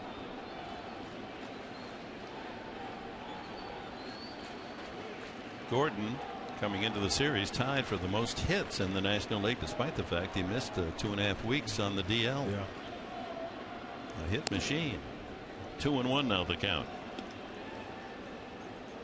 So they're without Giancarlo Stanton, a powerful long ball hitting outfielder. They're also Marcell Ozuna, who had a big year last year, is down in the minors. Got off to a terrible start. He's in New Orleans now, and now there's talk that they're not going to bring him back until August, when they can avoid that arbitration eligible date. And 3-1. Nice pitch. Oh, it was called a strike. 2-2.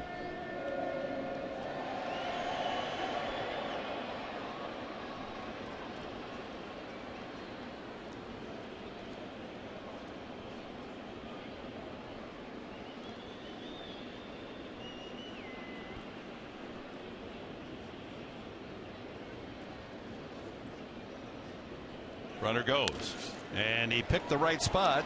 The shortstop, the throw to first in time. Good play by Amarista. He had to put on the brakes he was covering and go back and get that ball. As the runner moves up, Gordon is out, 6-3. Echeverria in a tying run in scoring position with 2 outs, and here's Ichiro. Great athleticism on the part of Alexi Amarista, as you mentioned, Dick. The runner's going, he is covering. Put on the brakes. Still gets him by a full step at first base. Big play for San Diego. And Ian showed a little love to his shortstop. You bet. Ichiro struck out, took a 3rd strike. And a good play made by Solarte at 3rd the last time on a ball chopped right down the 3rd base line. Yeah, the Padres have been pitching Ichiro Suzuki very nicely. Look at that line in 5 games.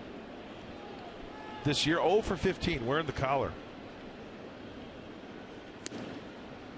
Backs away from the fastball. Kennedy's got good life on the fastball tonight. Hit the outside corner nicely, too, to left-handed hitters. He was doing that to D. Gordon.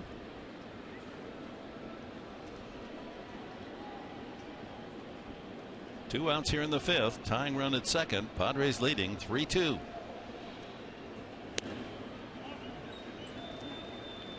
The way he's backing out of the batter's box, it's just a marvel that he is one of the great hit machines of all time.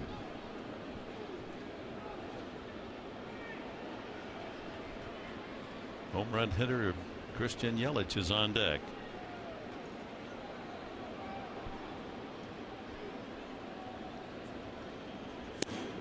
So you almost have to pitch him away, because you pitch him in and it's right into his zone. 94 in that last fastball from Ian Kennedy. This is some good fuzz. Yeah, most we've seen from him in quite some time. Pitching for the new daughter. Yeah.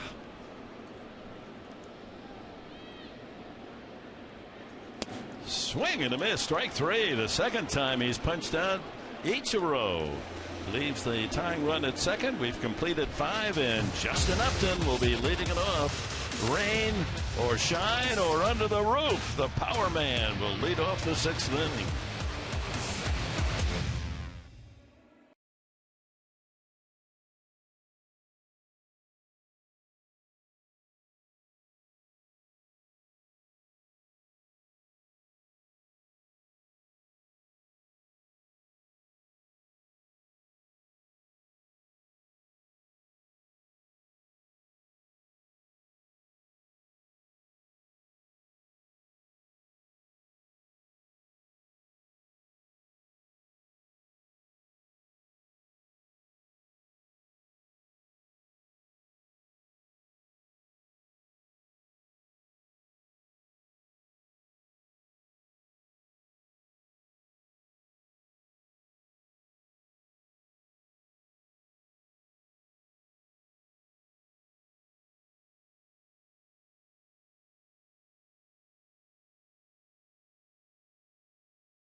So much different than out on the West Coast because you have so much more of the day to pass by and just wait for the rumors and for your phone to buzz. So I asked Justin Upton, how did you handle the anticipation today? He said, it was just like every other day. I have some friends in town. We went out and had lunch.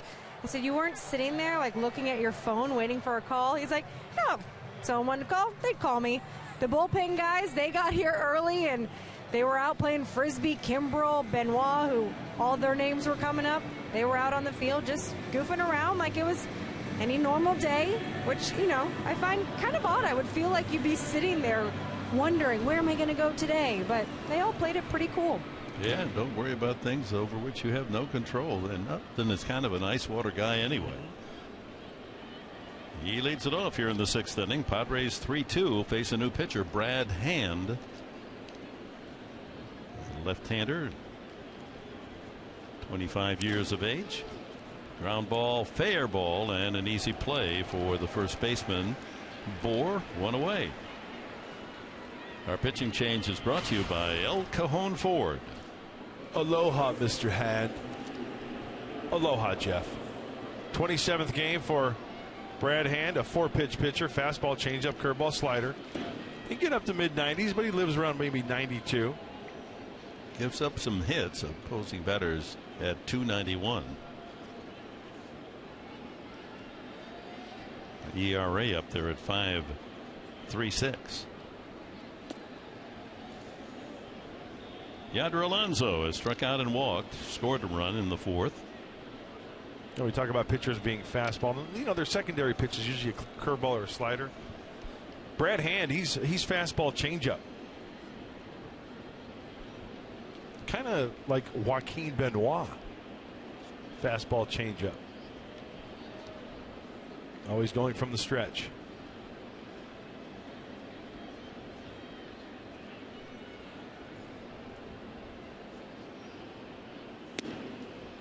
A ball and a strike.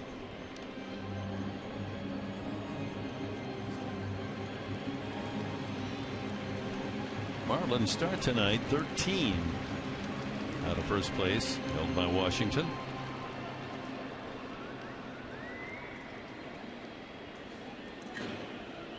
The Mets are leading 1-0 in that game with Washington at Citi Field, City Park. And that game is in the 6th inning.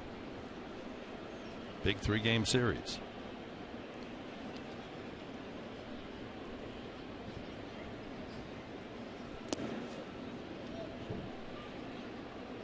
.93 fastball and 3-1. Alonso next to Upton, the most walks for the Padres. He walked for the 33rd time back in the 4th inning and scored the run. Upton has walked 39.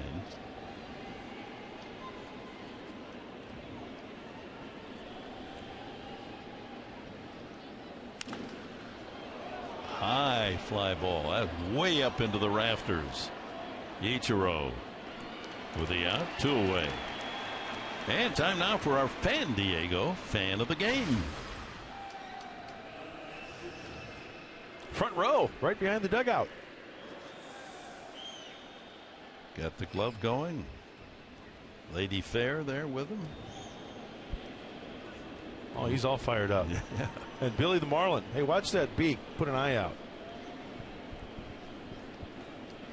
Well, here's Derek Norris. He's hotter than hot. 5 for 5 yesterday and 2 for 2 tonight. Scored a run in the 4th inning. A couple of infield hits tonight.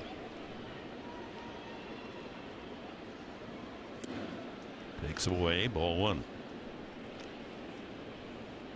Hopefully the streak continues for Derek Norris. He is seeing the ball well, getting good results on mistakes thrown his way.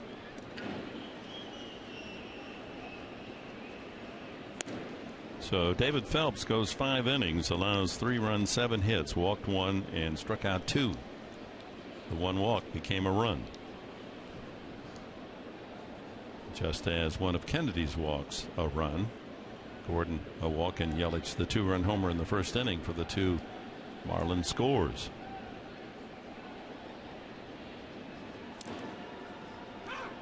Two and 1.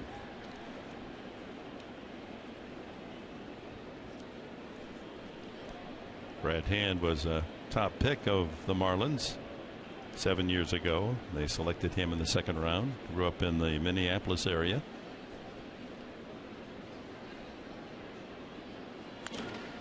And they're finally going to get Derek Norris out. Gordon waving off Ichiro. And Brad Hand works a 1-2-3, sixth inning. Padres lead by 1.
By Saquon Casino, only 25 miles from Petco Park.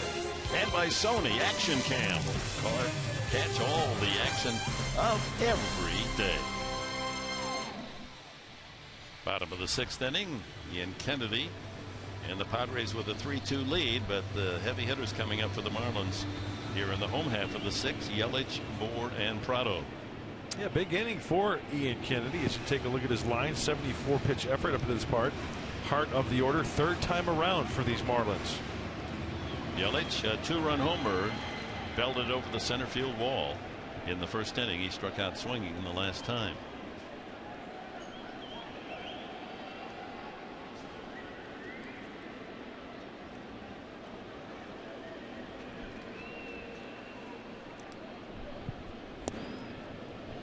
Kennedy endeavoring to continue his mastery over the Marlins. Coming into the game, 4-1 lifetime against the Fish. 2.89 ERA.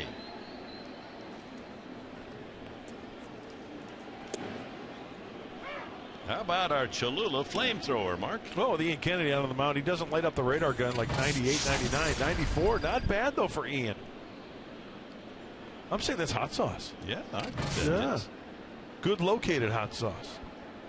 1-1. Good corner command tonight from Ian Kennedy with the fastball and changeup. Made one mistake and Yelich punished it. Wow, he golfed that ball high and deep over the center field fence. That's a big center field here at Marlins Park. Number 6 for Yelich on the year.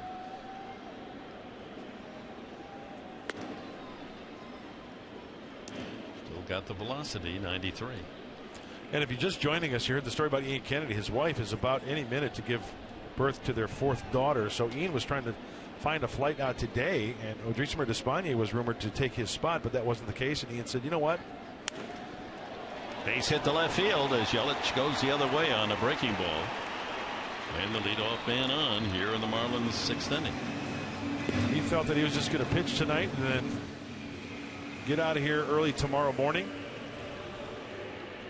Yeah, we had quite a thunderstorm 4 o'clock in the afternoon. That's just when Kennedy was trying to fly out of Miami International. Flight was halted and postponed, so he decided, hey, I'll come back here, pitch the game. His wife encouraged him to do so. Yeah. He'll head out tomorrow morning. Justin Bour is flied out and grounded out.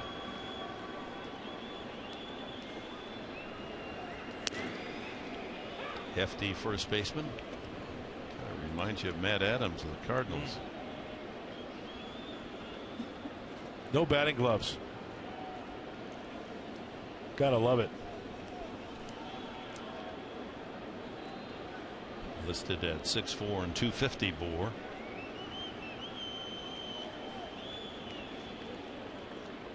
It was a Rule 5 draft by the Marlins out of the Cubs organization last year, 2 years ago, 2013.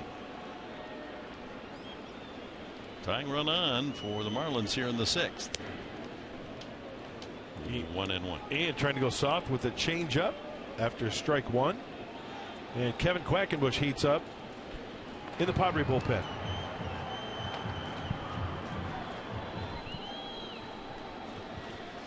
Good double play candidate. Amarista and Jerko looking for a chance up the middle.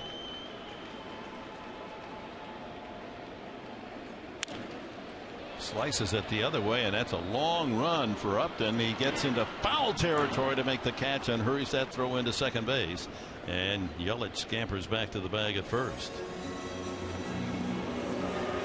One out to Martin Prado, who was grounded twice to Solarte at third. That's a long run for Justin.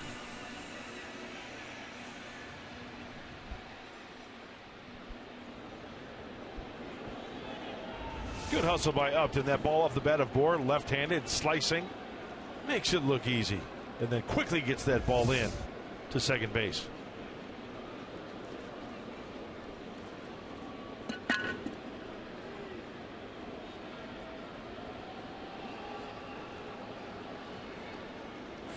Good hit and run man, Prado.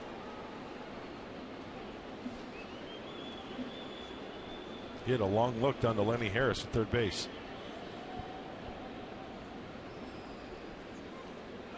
Runner goes, and there it is up the middle. Jerko makes a good play and gets the out. They stay out of the double play. So Dan Jennings likes the hit and run. That's twice he's called for it. Absolutely. Hey, Padre fans, tonight on Padres BOV presented by Sequan Casino, go behind the scenes of the Nelly concert, who's at Petco Park. Plus, Trevor Hoffman gives back to military families in the San Diego community. And Padres team up with Star Pal for a special day of baseball. That's tonight after Padres Live on Fox Sports San Diego.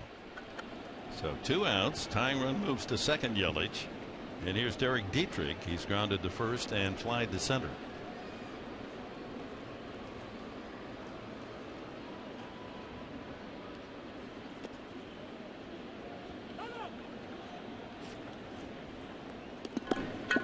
At Petco Park, Dietrich took Kennedy deep. He has 5 home runs, only 84 at bats, 5 home runs for this left-handed batter. And you see that armor on the right elbow. Interesting conversation at Cooperstown with Robin Yount, the Hall of Famer, former Milwaukee Brewer. And he thinks that if a hitter is going to, and here Yount's a hitter, if a hitter's going to wear the armor and is hit by a pitch on the armor, it's a ball, not a hit batsman. I love that. Isn't that a good idea? You call a ball for it because it's inside, but it's not a hit batsman if you hit the armor. Yeah, because if they're protected, they're not going to make an effort to get out of the way. Right. You're not hitting the batter, you're hitting the armor. That's right. Isn't that interesting thought, though? That's a strike, 2-1. I love it.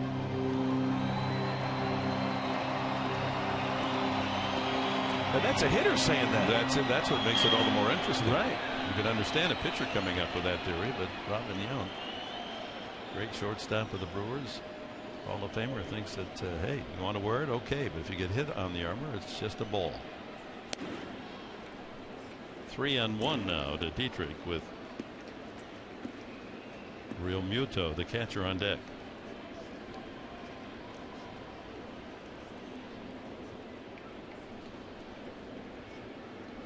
First base open.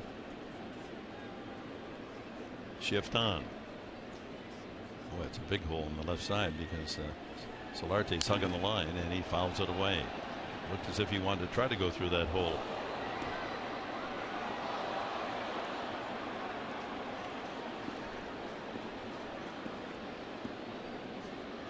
Almost a full 90 feet between Solarte at a normal position at third and Amarista way over on the second base side.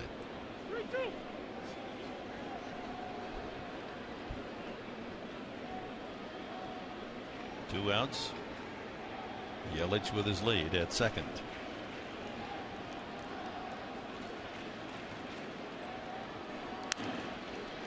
And he goes to left field, foul. Yeah, he's got to get that breaking ball down. That one was up a little bit. Dietrich trying to go that other way.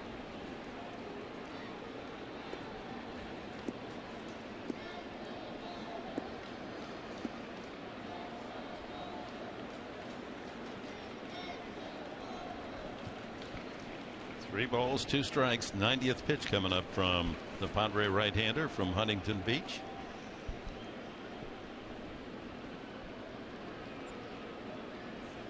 Got him. Went to the fastball at 94 Nice. again. He has good stuff tonight.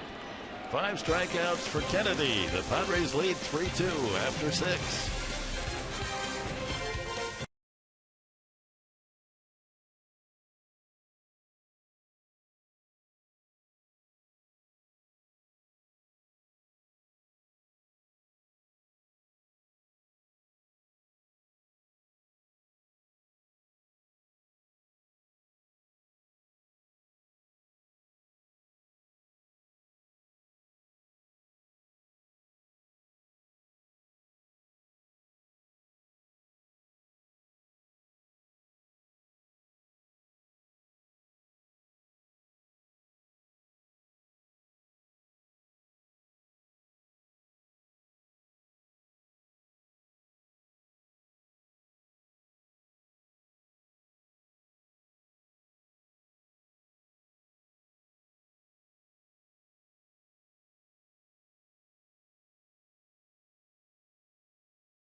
Front 2-0. Padres came back. Jan Solarte, an RBI single, brought home pitcher Kennedy, who doubled to make it 1-1. Then Jed Jerko tied it with this base hit. Alonso scoring. Jerko moves to second. And down. Amarista, fly ball to left. And the Padres take a 3-2 lead. And that's where we stand. Kennedy's works 6 innings, not just 5, with 4 hits. Brad Hand will face the lower third. Jerko, Amarista, and probably a pinch hitter for Kennedy, who has now thrown 90 pitches. Jerko 2 for 2 with an RBI single. Single to right, single to left. One of Jed's brothers from Morgantown here to cheer his kid brother Jed. Nice. Ran into him on the streets here in Miami this morning. There's a changeup out in front. 2-1.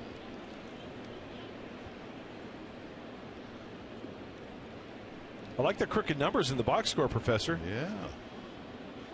So Riley with 2, Norris with 2, Jerko with 2 hits.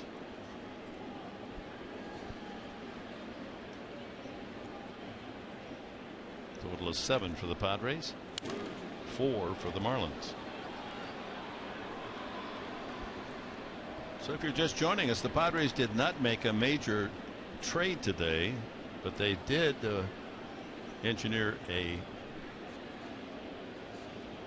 deal for a left-handed pitcher. They've been shy of that in the bullpen. They get Mark Zepchinski from Cleveland for Abraham Almonte. And that one hit Jerko, and the Padres have the leadoff man aboard. So 3 straight times Jed Jerko reaching safely. And we had A.J. Preller on earlier the game, top of the 3rd inning, the general manager of the Padres. And if you missed it, stay tuned on the postgame show, because his press conference that he had prior to today's game will be shown in its entirety with Mike Pomerantz and Mark Sweeney on the postgame show. Just itching to know how close they came to a major deal. That would be. He couldn't tell us. You know, obviously, he'd have to give names. You don't want to tell the audience or the public or the players themselves in the Padre clubhouse who might have been involved in a deal. Right. And you don't want to reveal those from another team. That hurts them as well. So he had to tight-lip that. But that's understandable. But curiosity, I sure would like to have known how close they came to a big deal. AJ on the right, Nick Ennis, one of the scouts on the left. A couple of good eggs right there. That's a strike to Amarista. 0-2. Breaking ball. Line to center and knocked in the tie-breaking run to Amarista with a sacrifice fly to left field in the 4th inning.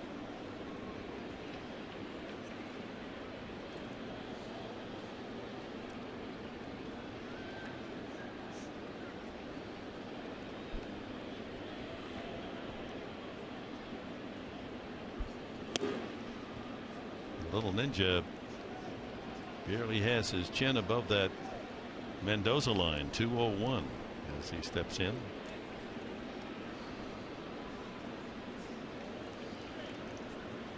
Leadoff man on, Jerko.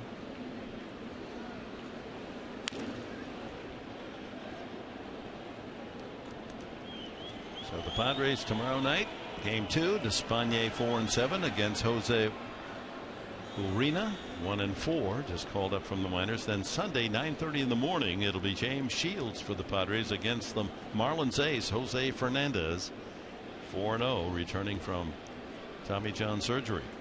And then the Padres go to Milwaukee for 4. Breaking ball over but up, 2-2. Then home, 3 with Philadelphia, 3 with Cincinnati. Hope you're making your plans to join us at Petco.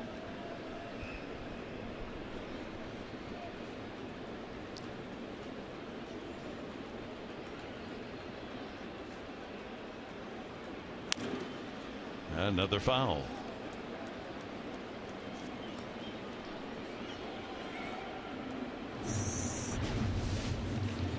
Mark Zepchinski for Abraham Almonte. He's had plenty of action, including with the Cardinals in the pennant race, and he's tough on lefties. You can see 212 lifetime average against him. Yes, a big league experience, postseason experience. And another pitch spoiled by Amarista. He was the 5th round pick of the Blue Jays 8 years ago. Zepchinski out of UC Riverside. He's basically returning home. Yeah. Toronto, St. Louis, Cleveland. Welcome to San Diego, left-hander. Ground ball, nice play by Hand, throws to shortstop for 1 and back to first, a double play. The 3rd turn by the Marlins tonight. They are a solid defensive team. Chris Button, what do you have for us? Well, Ian Kennedy is now the proud new father of baby girl number 4, Evelyn Nicole, who was born earlier this evening. Told that Allison and the baby are doing well. That's good news. Evelyn Nicole. I have a Nicole. That's a nice name. Evelyn Nicole Kennedy. Congratulations to Allison and Ian. Absolutely. So 2 out.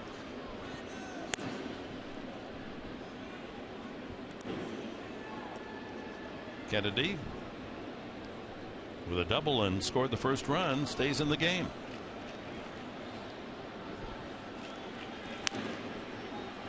I got to tell you this story. I know there's 2 out, so I'll be quick. I had a friend in Alpine, had 3 girls. Wanted a 4th, maybe it's a boy. Hey, we're good to go. We're shut it down. Yeah. She got pregnant. Quadruplets, all girls. Well, let's be careful what you wish for. 6 daughters. High chopper to short. Gobbled up by Echeverria, and the inning comes to an end. Stretch half of the 7th in South Florida with the Padres in front 3-2.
Definitely a better pitcher than I've shown, and I think that there's some other guys in here whose numbers aren't typically what they think that they should be. So I mean, it's just a chance to step your game up, and you got 60 games to prove that we're worth it. That's Padres starting pitcher Andrew Cashner talking about A.J. Preller and the lack of maybe big moves made today, and he's kind of saying what Justin Upton said as well, and along with Pat Murphy, that it shows the confidence that this front office has in this team, and they know that they are better than the numbers that they put up in the second half. And when you look at the schedule, you guys talked about it earlier, maybe some ability to make a move here in these next couple of weeks. He is the one who also was having some fun with it before we left on this road trip. He was telling all the local media, hey, it was good seeing you guys. Oh, you'll be seeing them again, Cashner. All right, Kennedy moves to the 7th inning. JT Realmuto has walked and fly to left. Breaking ball starts Realmuto at 76, and Echeverria, and then a pinch hitter to follow for the Marlins here in the 7th. Padres clinging to that 3-2 advantage.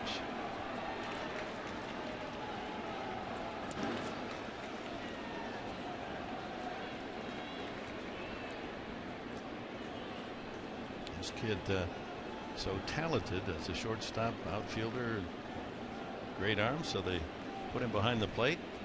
I like what they see. 2-1. Not missing by much, making some good pitches.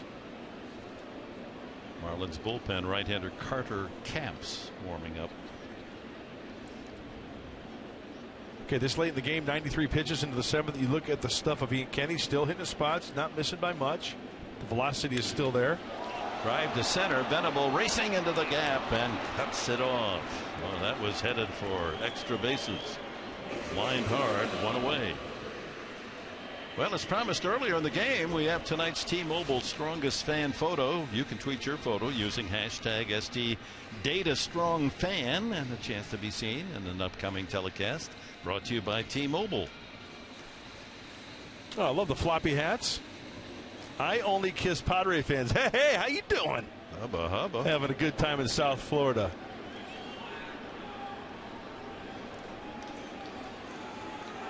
Adeiny Echeverria looked to single to right, and a beautiful bunt single the last time, 2 for 2. He has half of the Marlins total.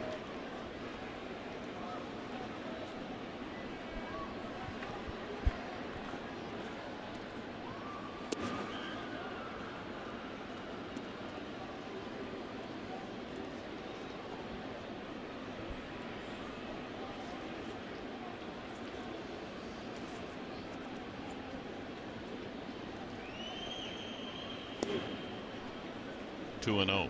92, and Carter Capps, as you mentioned, Dick, he's up. He's that kid with the unique delivery. You've heard of that event, the hop, skip, and the jump.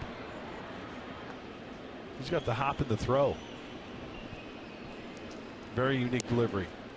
There's a strike. 2 and 1.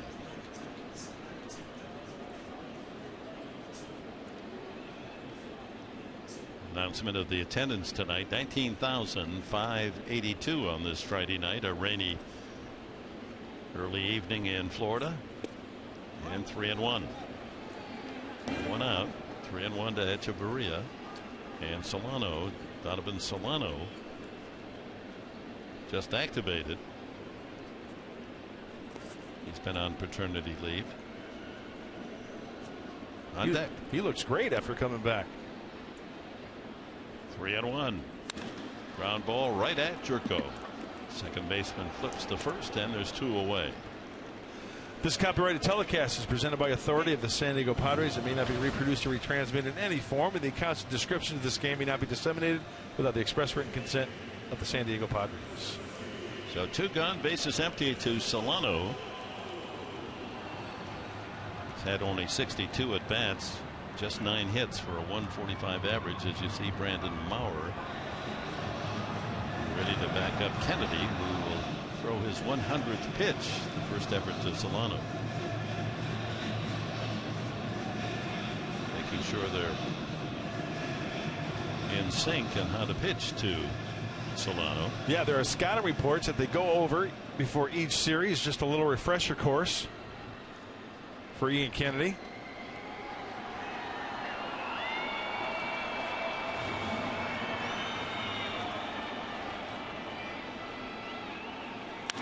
Ground ball, gobbled up, across, hammer east to Alonso. 1, 2, 3 innings, 7 solid from Ian Kennedy, and the Padres still lead it 3-2.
right, Mike. And the good news, both Mark Grant and Mark Sweeney are still with the Padres. Ground ball up the middle. Tough chance for the second baseman, and Venable has an infield hit. D. Gordon sprinting in behind the mound, but with Venable's speed, he legs it out easily, and the Padres have the leadoff man aboard against Carter Capps. Yeah, it would be nice for the Padres to add on here, leading 3-2, and get a little insurance. Now, Capps got a live fastball, a live arm, and infield singles are something that Will Venable can get because of that speed. And, you know, D. Gordon did everything he could. Charged it, fielded cleanly, nice throw. It was the speed of Venable that was the difference. Swinging bunt single for Venable. Here's Solarte, 2 for 3, and a line out to left. Third baseman Prado in on the grass as if he's expecting Solarte to bunt, with the Padres leading 3-2.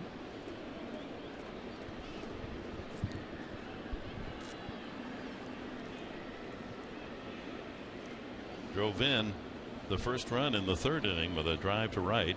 Singled sharply through the hole on the right side in the fifth inning.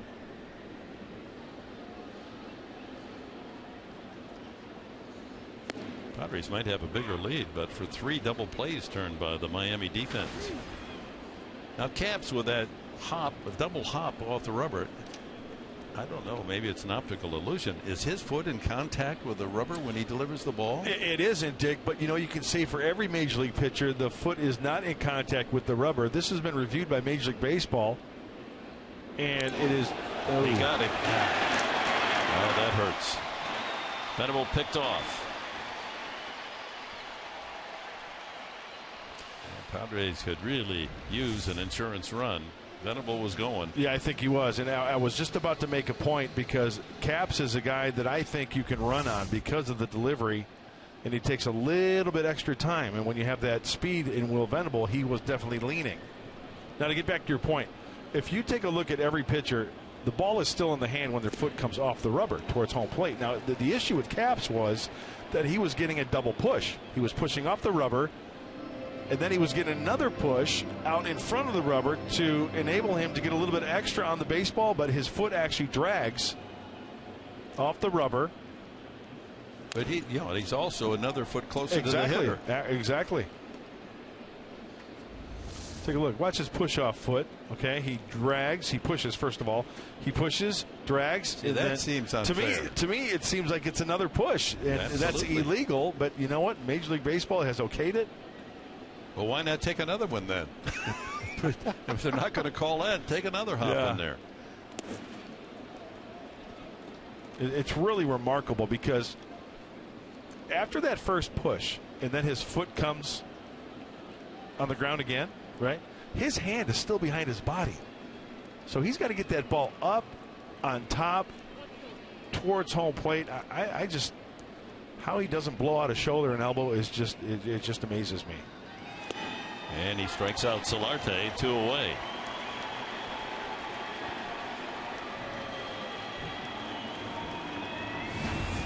Between innings, Kennedy, after 7 innings of 4-hit pitching and allowing just the 2 runs on the home run, and boy, does he deserve not only congratulations for a great effort tonight, but more importantly for the birth of his 4th daughter tonight back in San Diego.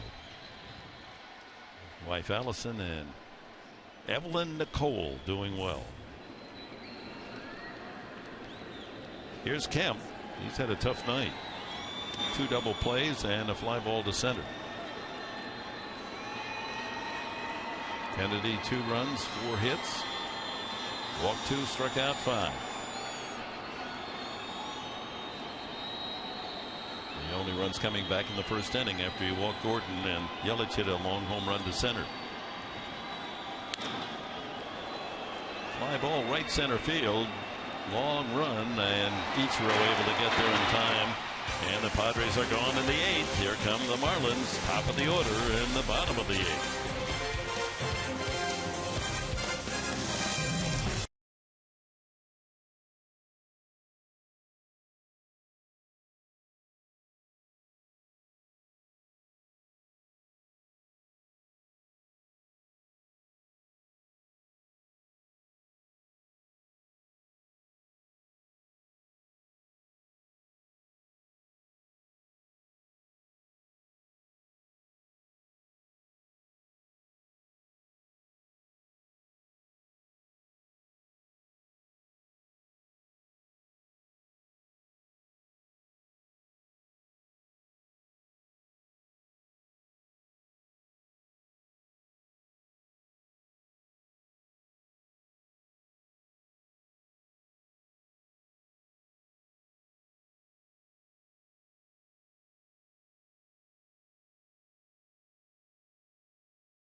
Mercury Insurance. Log on to mercuryinsurance.com today and see how much you could save. And by Petco. What we feed them matters. I bet they got some good fish food there at Petco as well. That's the big tank right behind home plate. I love it. It may be one of the nation's biggest aquariums. Now, what would you give me, Dick Enberg, if I got myself in a Speedo and a snorkel and went under there to distract the Marlin pitchers when they were out on the hill? I don't know what I'd give you, but I'd give me a blindfold. Well, here's your 8th inning guy. Joaquin Benoit, and D. Gordon leads it off. Takes a strike at 93. Gordon walked and scored on Yelich's home run in the first. He's flied out and grounded out since. Great numbers for Joaquin. 46th game for the veteran right-hander. Mid-90s fastball, changeup, flips up a slider every once in a while. A ball and a strike. Benoit is well rested. He has not pitched on the road trip.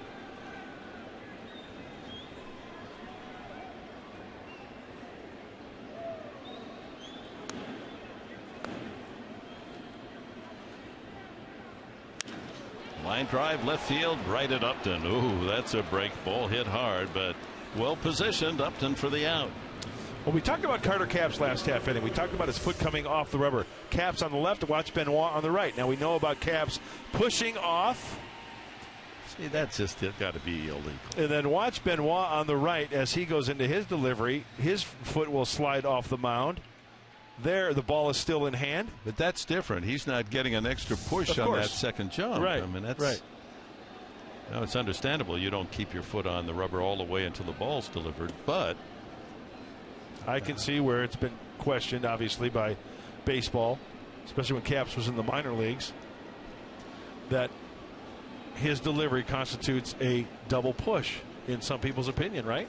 And by doing that, he's moved himself closer to home plate. There's a little advantage in that as well. Ichiro had trouble with Kennedy tonight. He struck out twice and bounced to third.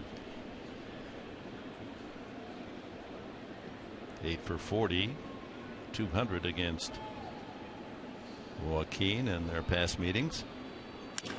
High fly ball. Can of corn for Venable. Looking up into the closed roof, and there's 2 away. Well, let's go back to our keys to the game tonight. Brought to you by your Honda dealers of San Diego.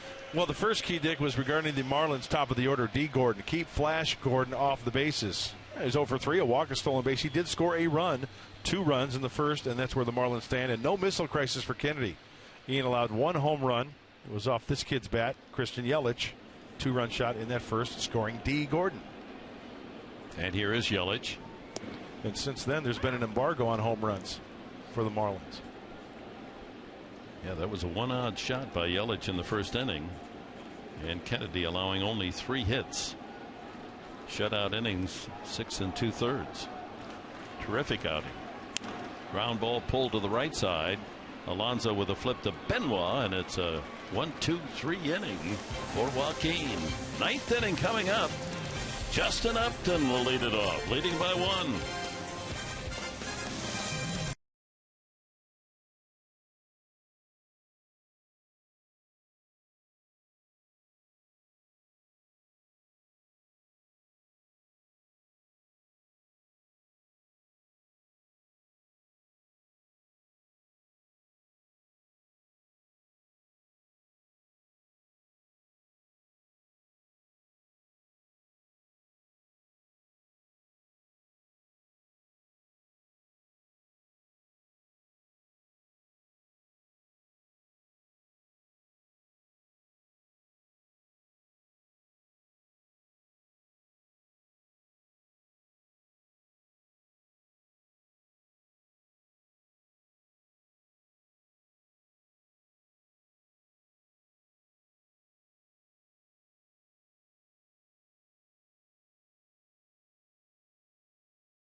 And welcome back. Top of the 9th inning.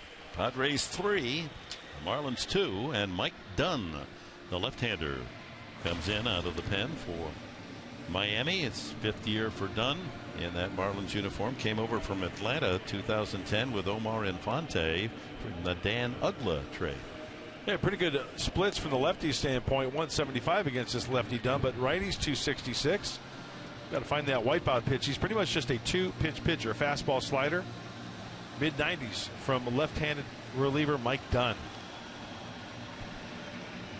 At times, Dick, he can get a little erratic too. So the Padres, as Justin Upton comes up to the plate, be patient. Nothing wrong with taking a walk to try to add on to the 3-2 lead. Get that insurance run. The Padres haven't been able to get much out of their 3-4 hitters tonight, as Kemp is 0 for 4, 2 double plays, and Upton 0 for 3. As flied out and grounded out twice. And the first pitch misses, ball 1. Dunn is 30. Product of Farmington, New Mexico.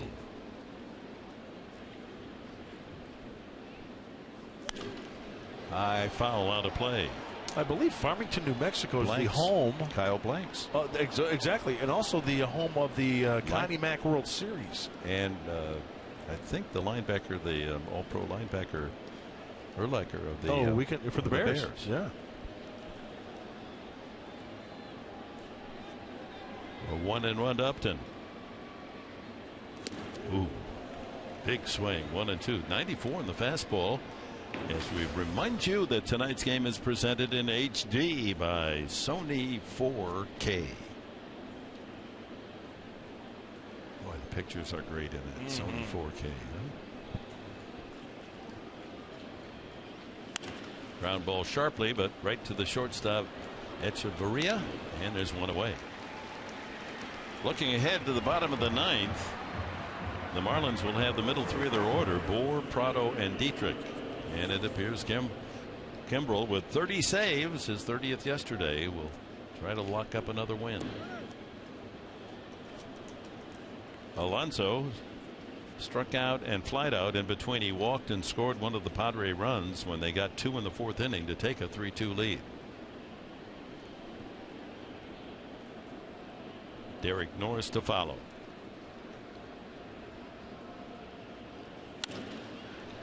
Fly ball left field. Dietrich gives some ground. 2 away.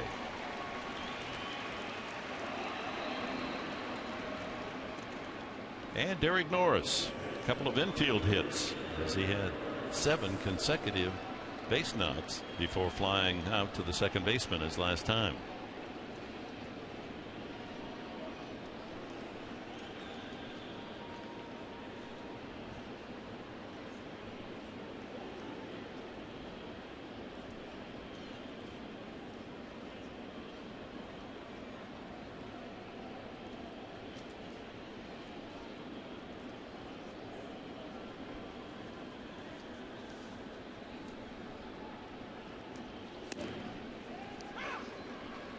Good life. 95 on the fastball. Craig Kimbrel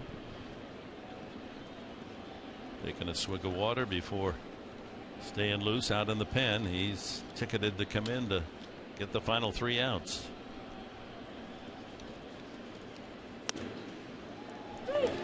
Another fastball strike, and Norris down on the count, 0-2.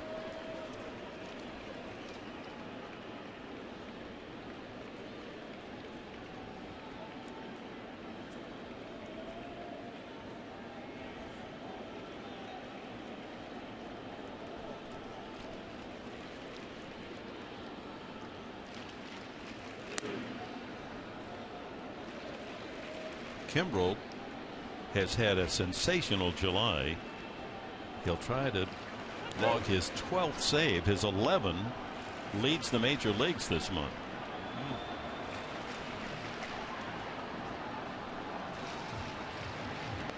A ball, 2 strikes to Derek Norris. And down he goes. Quick inning for Mike Dunn, and here come the Marlins, bottom of the 9th, and here comes the Padres flame-throwing closer. Welcome to the jungle. The jungle moves to South Florida. Kimbrel in the bottom of the 9th.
Fox Sports San Diego. But first, in an all-new Padres POV, follow along in Cooperstown with Dick Enberg as he is inducted into the Hall of Fame.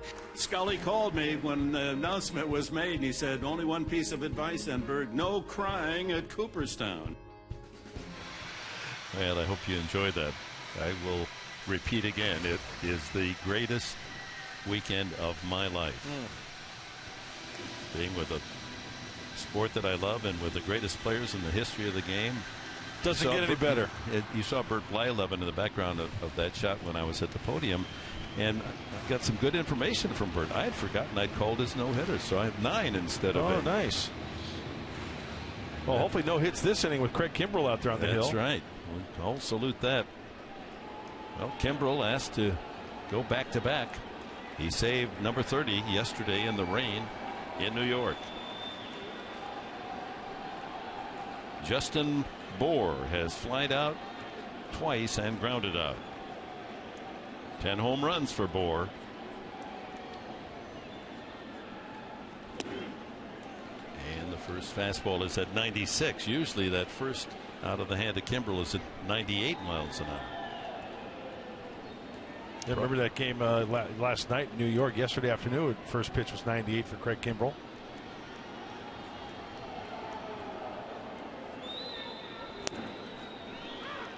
'96 again.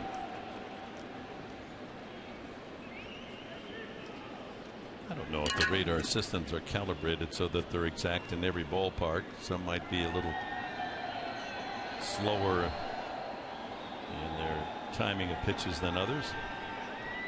1-1. Boy, that had some sink to it. Can I use that argument, Dick, next time I get pulled over by the CHP? That's right. I don't think your gun, sir, is calibrated the way it should be. And here it is, Kimbrel. He does a good job of keeping the ball low for a power pitcher. You know, he'll go up and out of the zone by design, but he consistently keeps the ball down very well. Breaking ball, 2 hopper to Alonso. Easy out there unassisted. 1 away in the 9th. And time now for our Bill Howe plays of the game, and a tip of the Padre cap to Ian Kennedy. What a job. 2 runs on the 2-run homer in the first inning, Yelich, and that was it. 4 hits total, 2 walks, 5 strikeouts, and a double and scored the first run. Double to right center field. That got the Padres their first run and rallying from a 2-0 deficit. And how about a baby girl just to make it a perfect July 31st in Florida for Ian Kennedy. Prado takes a strike. He's grounded twice to third and once to second.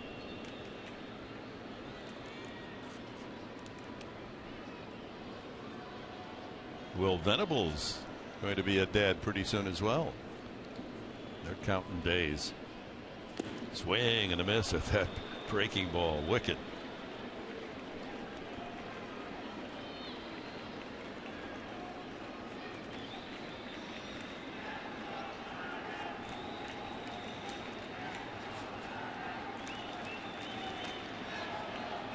There ought to be a rule, a parent's rule. What's that?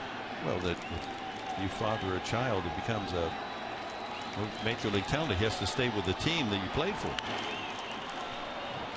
Okay. So you know, like Trevor Hoffman's got a couple boys that they're going to be good players. Hey, they shouldn't go somewhere else. If they, you know, they should automatically, you should have rights. I got you. Okay. So when you're commissioner, that's going to be your rule. Put that in. Craig Kimbrell wants a new onion. And in the count, 2 strikes to Prado. Dietrich next. Look at the record for Kimbrell since May 26. 19 opportunities, 19 saves, ERA .74, 32 strikeouts in 24 innings, batting average 146 against. Breaking ball. Ooh, 1-2. Tough to lay off. 3-2 Padres here in the bottom of the 9th inning in Miami. Bases empty. Prado. Wing victory out there. That pre-pitch position from Kimbrell. Yes. 2-2. That's so hard to lay off that pitch. Oh my gosh, he went. Didn't he, Dick? Come on. No, I can't. Not definitively. I'd like to agree with you. They go every time. A little tick and you'd call it a screw. Let's see a fastball away right here. Breaking ball. So the count stays at 2-2. A reminder after this one, Mark Sweeney, Mike Pomerantz, Padres Live, the postgame show, going to break down all the trades, the deadline today. Scott Miller is there as well. MLB insider for Fox Sports San Diego says stay tuned after Kimbrell wraps this one up.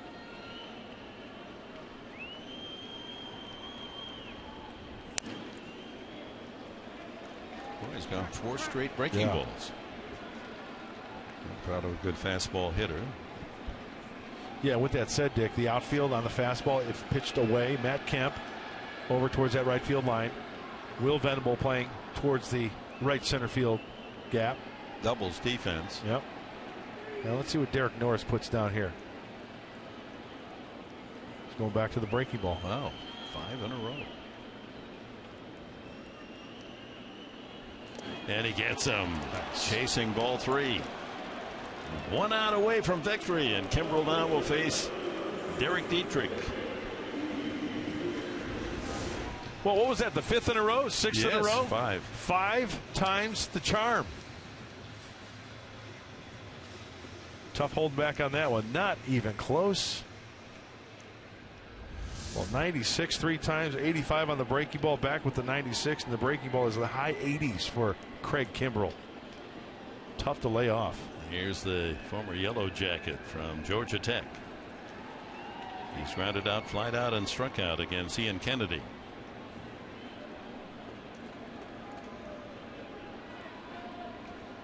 Shift on. 96 again. So he's a little under his normal velocity. He usually tops out consistently at 98. That could be just the back-to-back appearances, pitching late yesterday in New York in the rain, and he actually warmed up earlier too.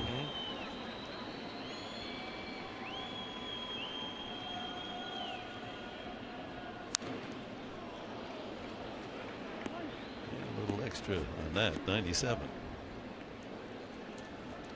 Well, of all the talent in the Padre roster in terms of the trade talk today, if you can believe all the rumors flying around, Kimbrell was the most sought after Padre.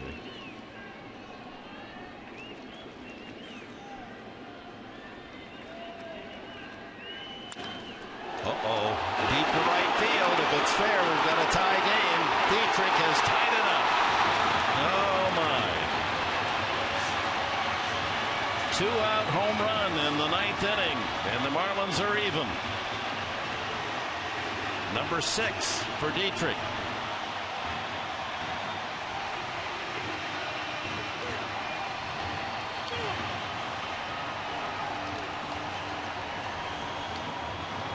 Only the 5th hit tonight for the Marlins, but 2 of them home runs. In the first inning, a 2-run shot Yelich, a 2-out 9th inning solo shot Dietrich, and we're even at 3. Look at the location. Derek Norris wanted it down and away. We know one thing: Dietrich can turn on a fastball up. He can turn on a fastball in. Matter of bad location out of the hand of Craig Kimbrell. Echeverria 2 for 3, a couple of singles and a ground out to second. Into the first row of the second deck.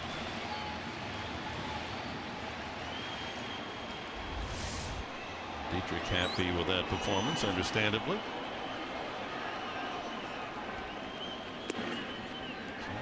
Hopeful of going bonus panels now.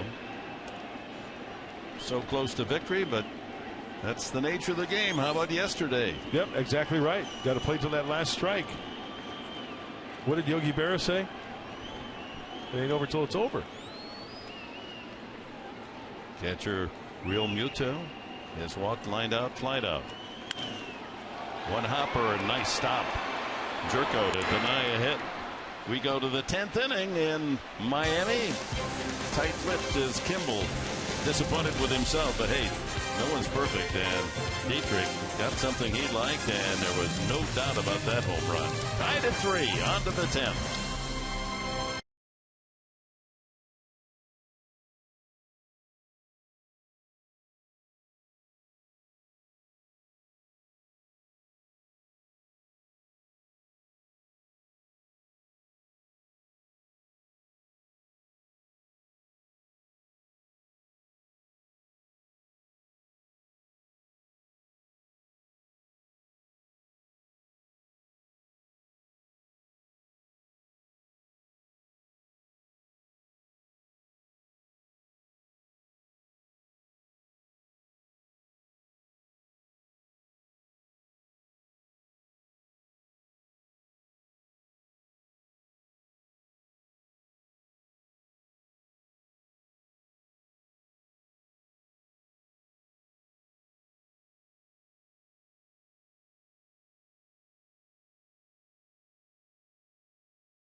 For sure, Derek Dietrich. Watch where this pitch ends up on contact.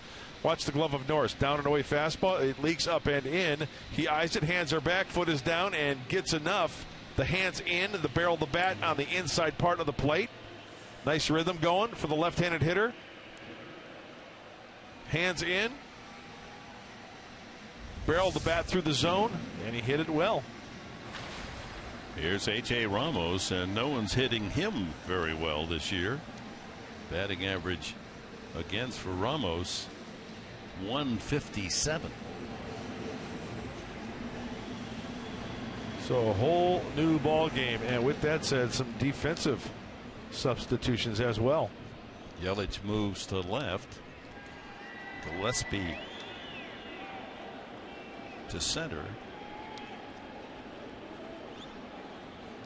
Double switch, and hard throwing Ramos, H.A. Ramos. Jerko fouls it away. Jerko Amarista and the pitcher's spot in the top of the 10th. Padres have done well in extra innings. So have the Marlins. 6-3 the record for San Diego. Miami has won 3 out of 4 bonus games themselves.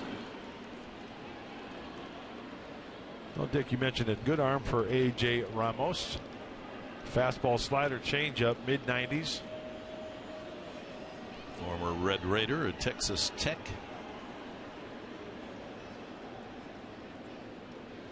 A late pick, however, 21st round 6 years ago. 1-2. 4th year with the big club. High school in Lubbock. So he stayed right there close to home, going to college in Lubbock at Texas Tech.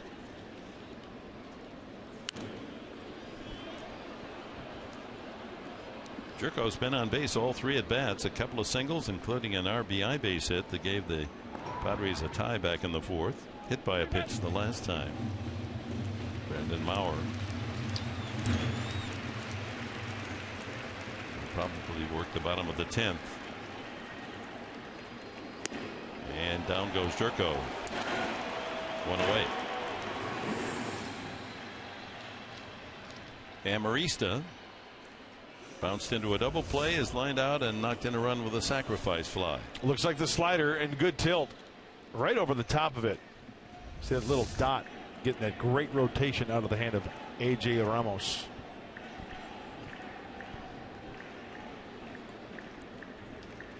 He's had a good record. This is his 4th year in the majors. 10-4, 2.76 ERA. More strikeouts than innings pitched.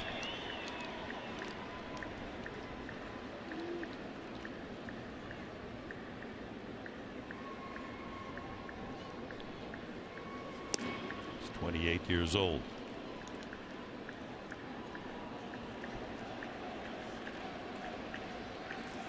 Melvin Upton Jr.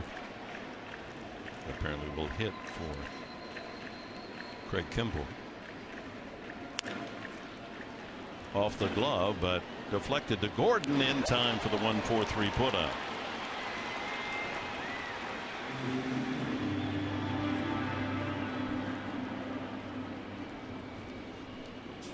So 2 out, space is empty for the pinch hitter Upton.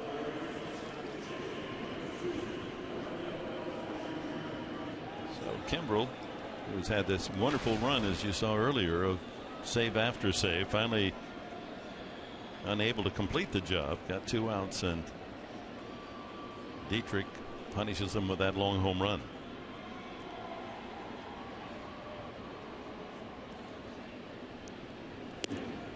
The tip may have been that Kimbrell was unable to produce the velocity he normally has. 98, came in at 96, and 96 did get a 97-yard. Maybe the 2 miles an hour makes a little difference. It could, and it could be a big reason why he missed his spot. You know, hitters generally against Kimbrell, we mentioned this all along, and Mark Sweeney talks about it quite a bit, especially off Kimbrell. You look for the fastball, very, very tough to adjust to the breaking ball. With that said, with the power breaking ball, and he saw that fastball, and when it comes in middle in, that's generally what people are looking for to yank out of the ballpark, and that's what Dietrich did. 2 strikes on Upton, and he goes down swinging. Quick work by Ramos as the Padres go in order in the top of the 10th. It's still 3-all.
one over the center field wall. Against he and Kennedy, 2-0. Padres got a run back on Solarte's RBI single, brought Kennedy in. He had doubled. Jerko tied it with this base hit to left field, scoring Alonso. He had walked. And then with a man at third, one out, Amarista delivered a sacrifice fly, scoring Derek Norris. And the Padres led 3-2. That was back in the 4th inning. They held that lead all the way to 2 outs in the 9th inning. And Derek Dietrich hammers that home run into the upper deck to tie it up. He liked what he had accomplished. Primal screamed his way through the dugout. Brandon Maurer to Echeverria, who is 2 for 3. Pitcher spot, and then the top of the order. Cole Gillespie in the double switch is in the 9 spot in the batting order.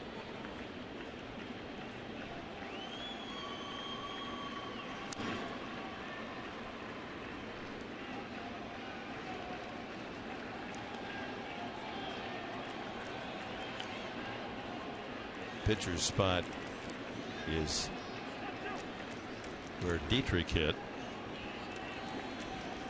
6th in the order. Right field, Kemp toward the line, 1 away. And here's Gillespie.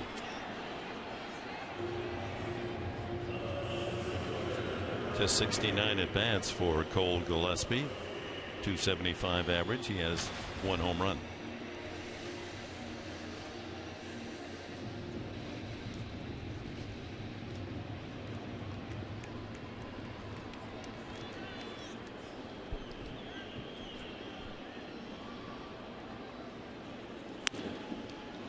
Fastball at 93.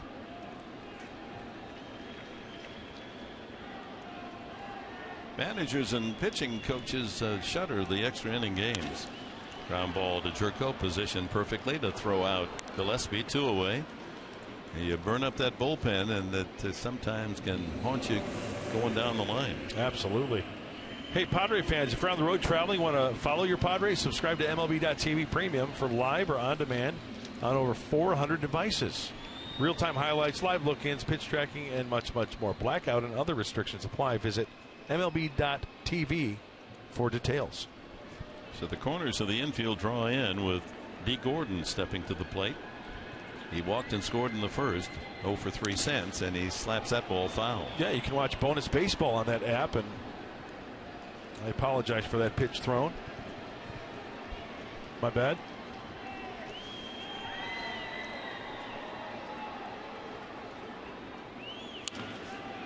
Alonso there to take the ball to the bag unassisted. Quick 1-2-3 inning hurled by Brandon Maurer.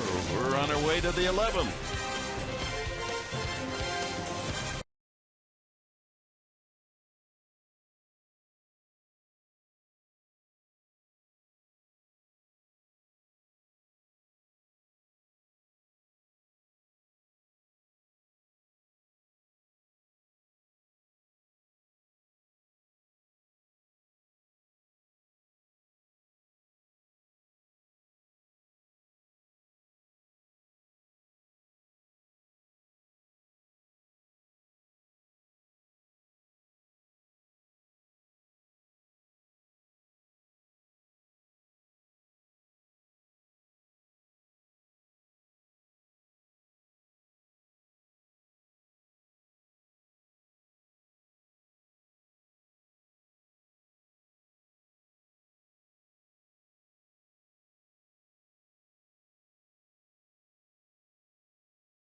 It's not like they didn't have opportunities. It's not like they didn't have many options out there to improve the future in a lot of ways, and decided to say that, hey, you know what? We don't care what people think. We're going to follow what we think is right and continue to be a team that's going to scratch and claw their way back in. Pat Murphy reacting to the fact the Padres did not complete a major deal today. They did pick up a left-handed reliever, Mark Zepchinski, for Abraham Almonte. Top of the 11th, Will Venable, 1 for 4. A.J. Ramos stays in for a second inning of work, and that one fouled away. Venable, Solarte, and Kemp. Anyone gets on Justin Upton here in the top of the 11th. And like A.J. Preller said when we had him on the game earlier in the third inning, every name was thrown out there. Other teams inquired about players like Will Venable at the plate right now. Taking, after bluffing the bunt, 2-1. Of course, for Venable, with a child due in the next week or two, he had to keep his fingers crossed that he stays in San Diego. He certainly, a trade would not have been timely for him.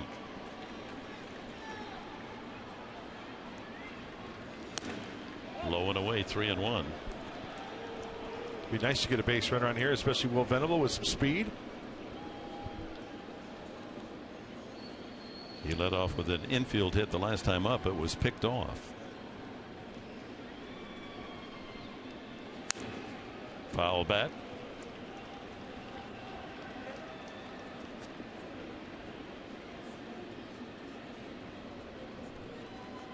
Three runs, 8 hits for the Padres. 3 runs, 5 hits for the Marlins. There are 3 runs on a pair of home runs. Full count. And a base hit to right over the leaping try of Gordon. Not hit on a sharp line, but well positioned as he just drops a little wedge shot into right field, and the leadoff man is on.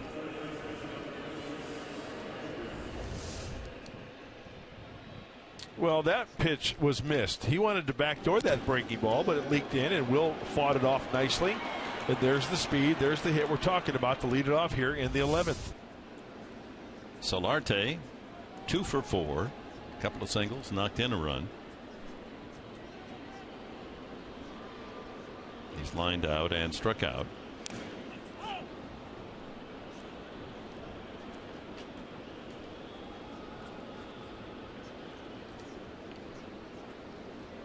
Checking Glenn Hoffman signs down there at third base to see if the Padres are going to play for a run here in the top of the 10th. Try to get Venable to second base and give Kemp and Upton a shot at taking the lead. Yeah, tie score on the road. Yeah, move them up.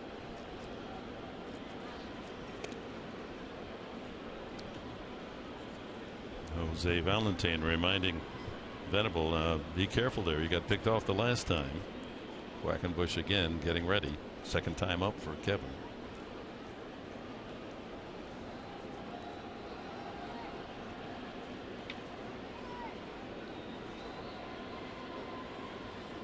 Swinging and a pop fly off third. That'll go into the crowd. So we had Prado creeping in at third base, trying to slap one by him. Well, tomorrow 3:30 our time here on Fox Sports San Diego, with Despaigne going against Urena, just called up from the minor leagues, and then quite a matchup on Sunday, 9:30 our TV time. James Shields against the ace right-hander, young Jose Fernandez, unbeaten here at Marlins Park.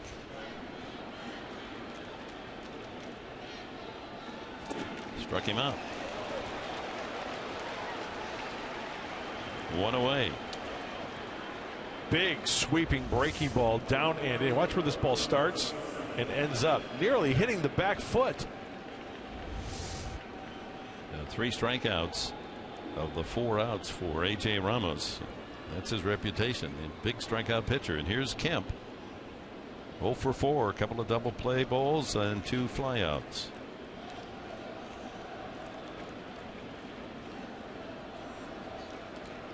Outfield deep at all positions, especially left fielder Yelich.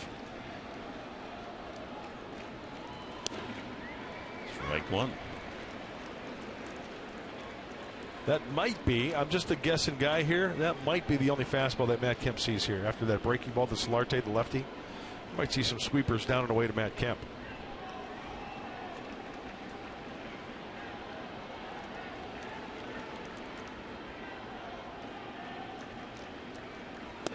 Another fastball. 93 on the fastball. Enzo, right-hander.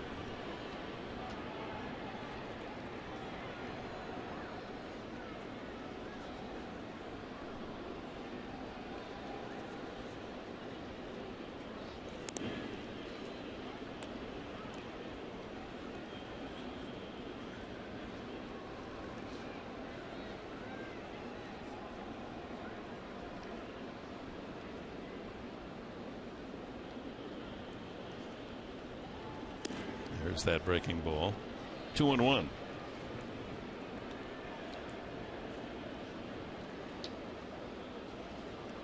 Houston leading Arizona in the 6th inning 4-3.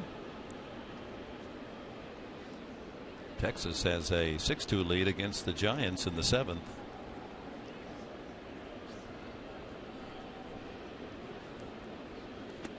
Check swing, but he went around. That's that breaking ball. Yep. It's tough to lay off. Fooled him on the breaking ball. Watch the hips, front shoulder exposed, and can't hang on. Can't hold it back.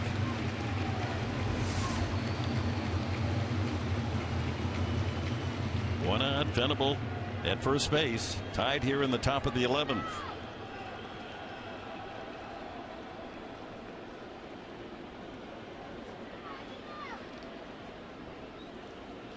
Runner goes, the ball is low, and into second base goes Venable. The ball caroms out into shallow center, and Venable will make it to third. And with one out, the Padres can get a run without a base hit. As the throw by Real Muto, low and away, and Venable quickly over to third base. Hey, good jump now. The throw works under it. Hey, sometimes when you let the ball hit you, he was diving in head first. It works to your advantage. And Real Muto, E2. And that brings the infield in. The infield tied hitter's delight for Matt Kemp. Full count. I'm guessing breaking ball here, Dick, with first base open. It would set up a double play. Wide stance. Low. Yeah, he didn't give him anything to hit with that first base open. And now that does set up the double play, and it'll be up to Justin Upton. Yeah, the wide stance from Real Muto behind home plate indicated a breaking ball that looked like a changeup. The hitting star in the rain of New York yesterday with that 3-run homer with 2 outs in the 9th inning. He was 4 tonight. He was clutch yesterday. That's why the Padres got him in the offseason. Got to be clutch right here for Justin Upton. Look at his extra inning record. You look at him. Look at those numbers. 381 and 5 dingers. Just a nice fly ball would be handsome here. Infield now plays back for the double play. Anything soft up the middle will score a run. And here it is. This is so incredible. This is a typhoon, and how he could drive the ball through all that rain and wind and win it. A 3-run shot as the Padres a miracle win against the closer Familia of the Mets. What the Roy Hobbs was going on there yesterday. Low and away, 2-0. He's got the count in his favor. Hitter like Upton, the luxury now of guessing. Yeah, if I get it right there. Absolutely, about the size of a a DVD or something. If it's in your spot, 2-0. Go to Hacken. He showed yesterday opposite field power. Curveball high, and now A.J. Ramos in trouble. 3-0. He's a pitch away from loading him up for Yonder Alonso.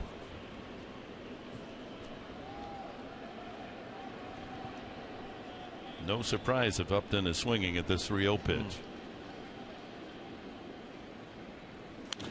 And he is, and he pops it up high in the air off first and out of play.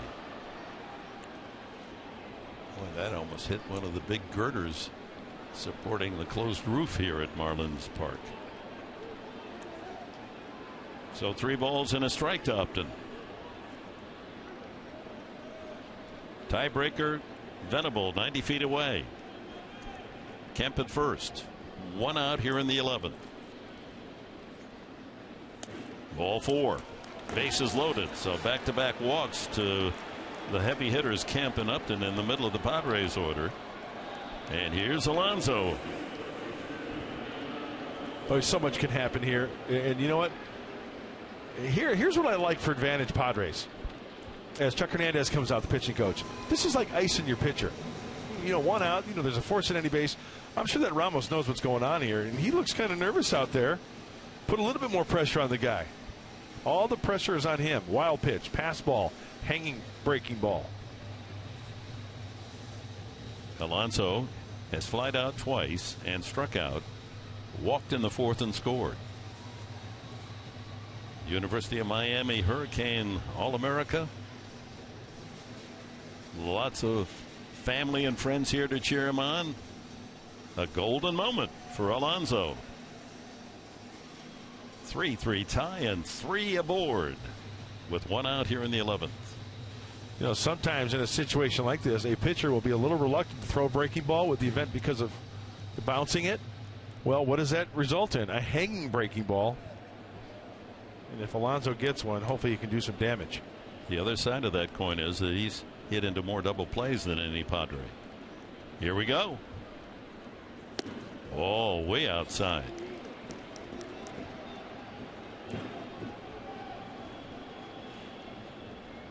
Venable led off with a single after Solarte struck out. A couple of walks.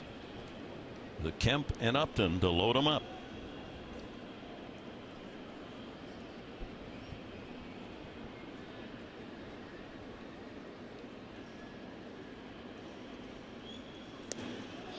Lays off 2-0. Now the pressure really heavy on Ramos. Yeah, that grip on that baseball is getting a little tighter with each pitch. And he wiggles that ball around on his backside there as he's getting the sign. If he drops that, that's a balk.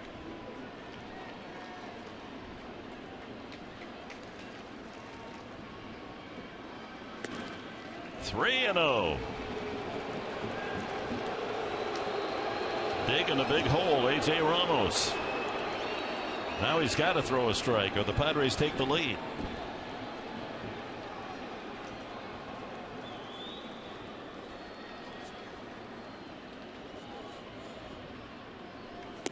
Ball 4. A 4-pitch walk, and the Padres are gifted a run. It's 4-3 as Venable trots home. 3 consecutive walks from A.J. Ramos.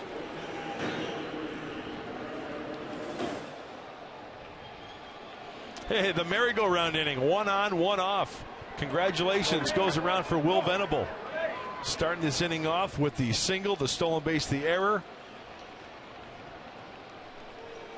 And pitching change going to be made by Dan Jennings. He can't afford Ramos really shaky here. Couple of walks and then not close to throwing a strike to Yonder Alonso. So Alonso credited with the RBI. The Padres have a 4-3 lead. The base is still loaded for Derek Norris. San Diego up 4-3.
doing his famed funky chicken.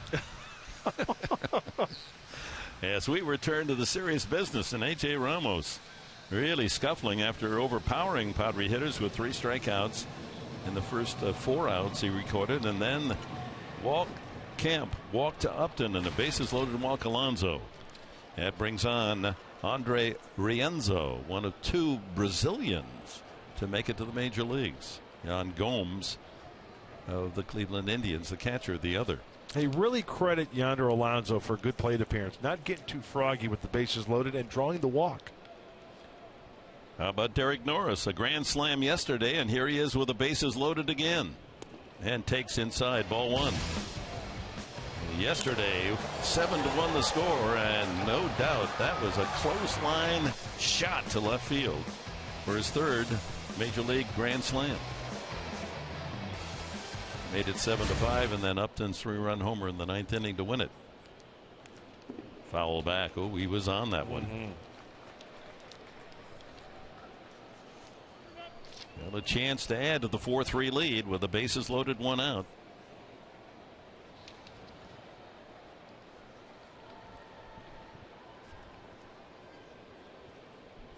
It's only the 5th appearance of the season for Rienzo.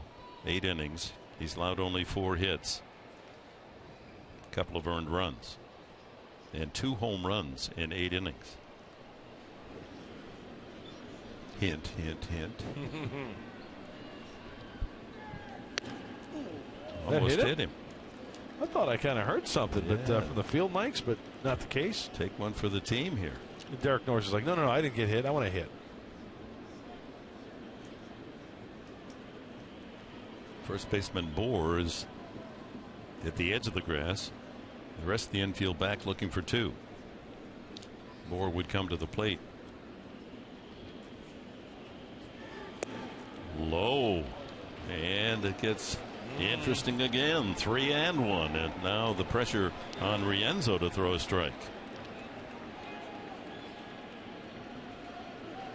No defense for the base on balls. And Jennings, who took over from Mike Redmond early in the season. He was the general manager and moved from Mahogany Row down to the dugout.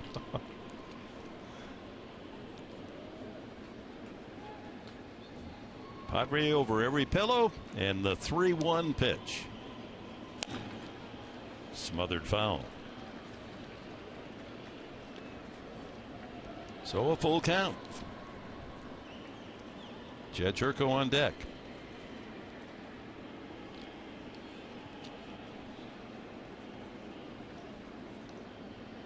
Four years ago, the Padres had grand slams in back-to-back games, Headley and Blanks.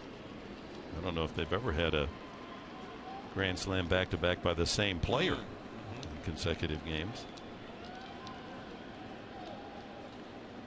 Again, the 3-2. And he popped him up back of the plate, and Real Muto will run out of room.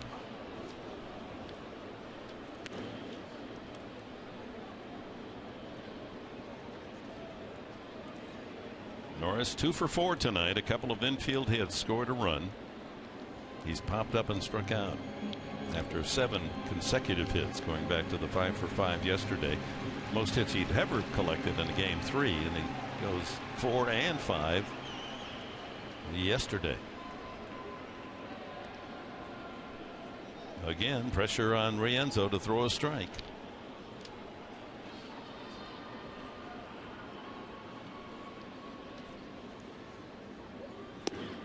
Ball 4. Another walk on a bases loaded situation, and these fans here, 19,582, really grumbling now. Kemp comes in to score. Credit Norris with an RBI. It's 5-3. Upton moves to third. Alonso to second. Norris at first, still 1 out, bases loaded. 1 on, 1 off. Jerko is 2 for 3. RBI single, hit by a pitch, struck out the last time.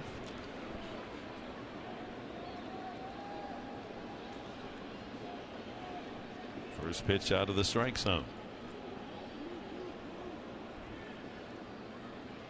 One swing away from blasting this one wide open. 5-3 now. Nope. Foul back.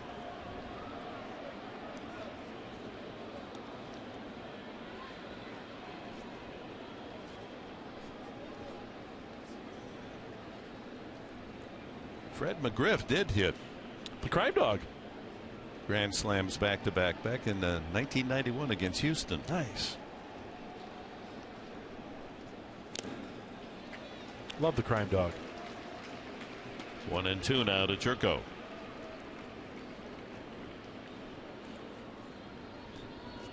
Never too many runs, and Craig Kimbrell has to feel relieved a bit after he, in a rare performance, gave up a home run with 2 outs in the bottom of the 9th inning to tie it at 3. 4 straight walks, and the Padres get a couple of runs here in the 11th rather. Ooh, one hopper. Good block by Real Muto.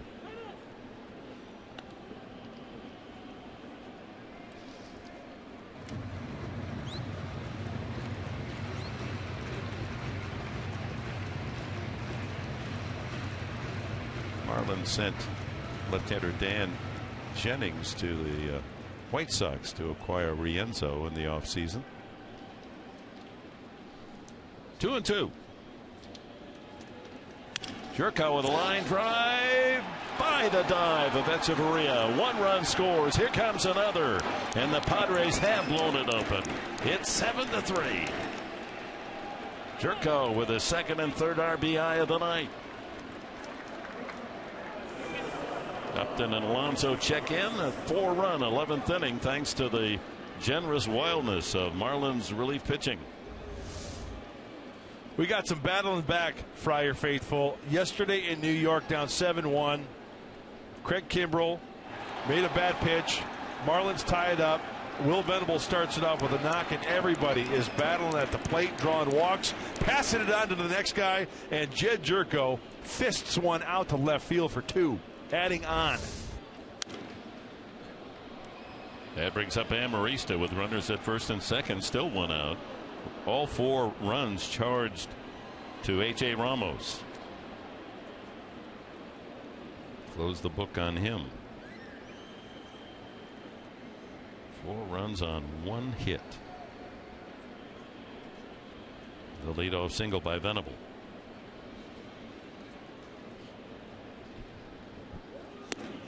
Amarista goes after the high limb.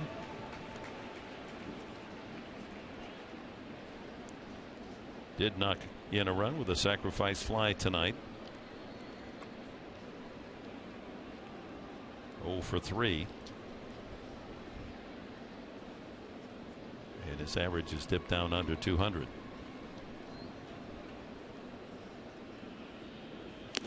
And he strikes out.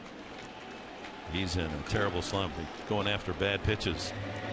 So the 9th man to come to the plate here in the 11th inning is Brett Wallace.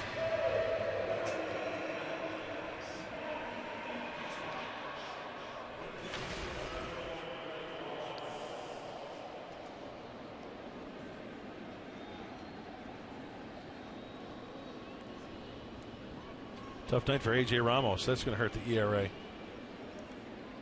Yeah, you give up only 1 hit, but the 3 walks, and all of them come around to score.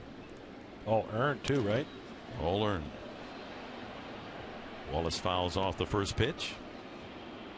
So Venable looped a single to right to start it. After Solardi struck out, Upton walked, Kemp walked, then Alonso walked with the bases loaded. 4-3. Norris walked with the bases loaded. 5-3. And Jerko knocks in 2 with a single to left field to open up the advantage to 7-3.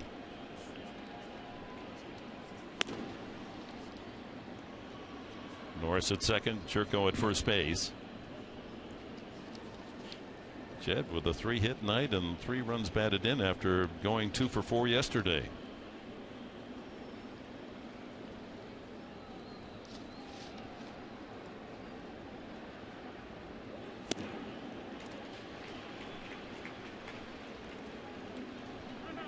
1-2 now to Wallace.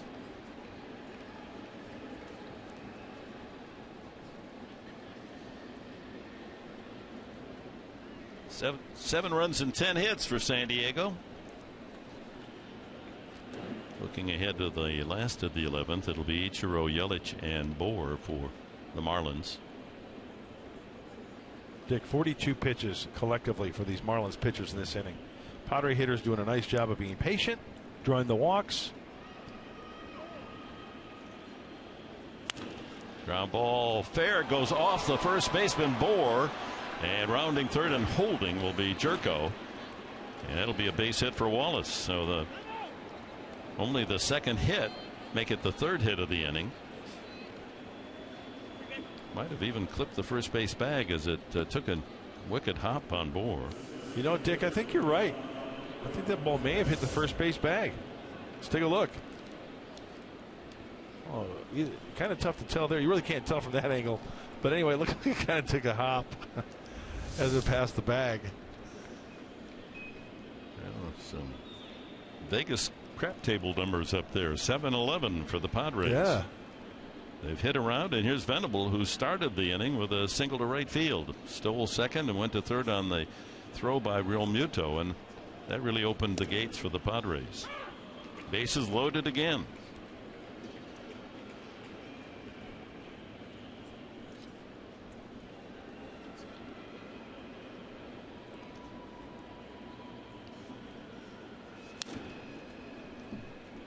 Two strikes on Will. Gotta love that crooked number in the 11. Oh boy. Huh? That's a beauty. That's a nice looking 4. 2 hits for Venable, 2 for Solarte, 2 for Norris, 3 for Jerko. Kennedy with a double and Wallace now with a single.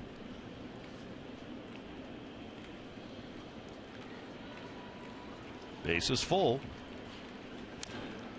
Fouled at the plate.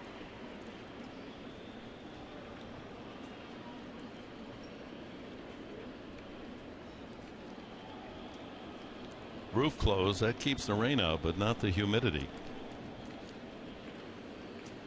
Yeah, still a little sticky, huh? Pitchers can work up a good sweat in a hurry. Yeah, the disheartened Marlin fans in this one to watch the Padres receiving a gift-wrapped 4-run 11th inning.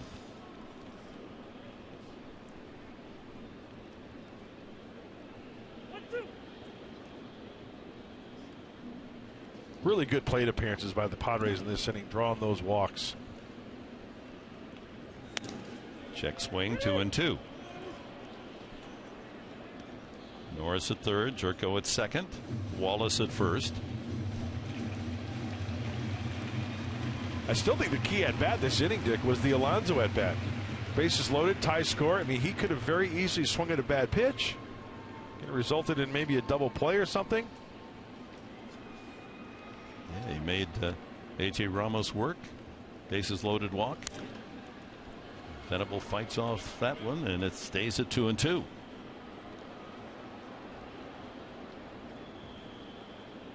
Padres looking for a win that will boost them to an 11-4 record in the last 15. Everyone relieved. No major moves. Everyone's going to stay right with the same clubhouse, and another foul. And that was pitch 50 collectively by the Marlin pitchers this inning.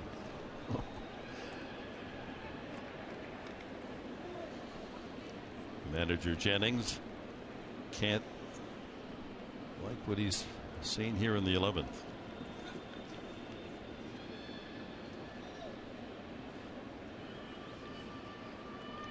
Very deliberate, Rienzo.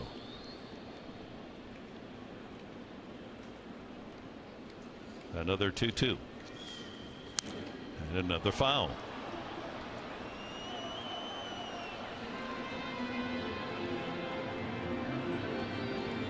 I noticed something on that last pitch from Rienzo. He really tried to get on top a little extra on that breaking ball. Hitters pick up on that.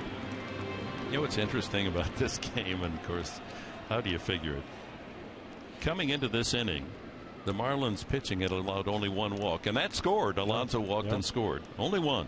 And then they 1, 2, 3, 4 in a row. And another foul. Runners return. Jerko to third. Rather, Norris to third, Jerko to second, and Wallace to first. 10th pitch of this at bat. As Venable hitting for the 6th time tonight. He's 2 for 5.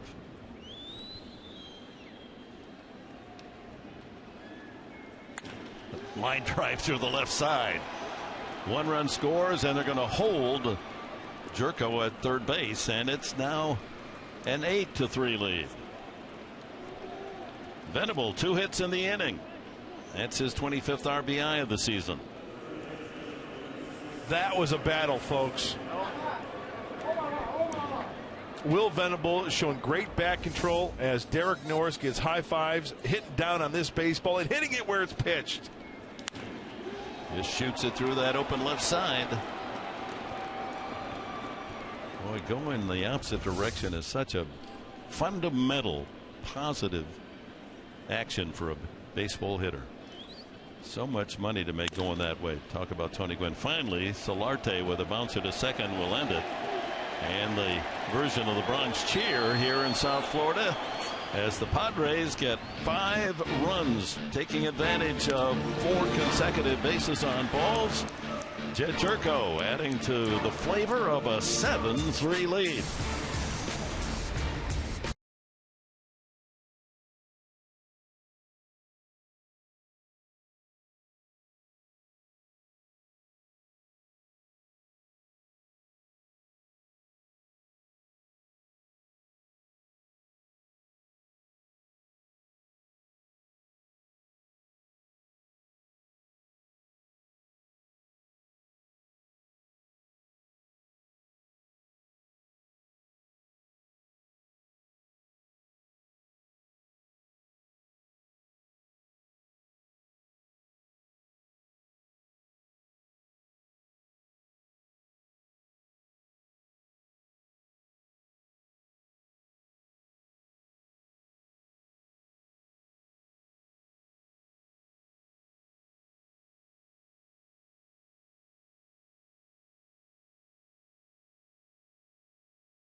Ninth inning, Dietrich hitting a 2-out solo home run. Padres were leading 3-2 to tie it. And that forced extra innings, and the Padres here in the 11th inning taking advantage of some severe wildness by A.J. Ramos, who walked 3 in a row, walked in a couple of batters, and then his replacement, Rienzo, walked in another. That set things up for Jed Jerko. And this single to left field, his 3rd hit of the night. And that scored 2 more. And the Padres got yet another unvenable single, his 3rd hit of the night. And Quackenbush will try to seal the deal here and give the Padres a 7-3 record in extra innings on the year. We talk about taking the win right out of the sail of the Marlins. A 5-run lead now for Kevin Quackenbush.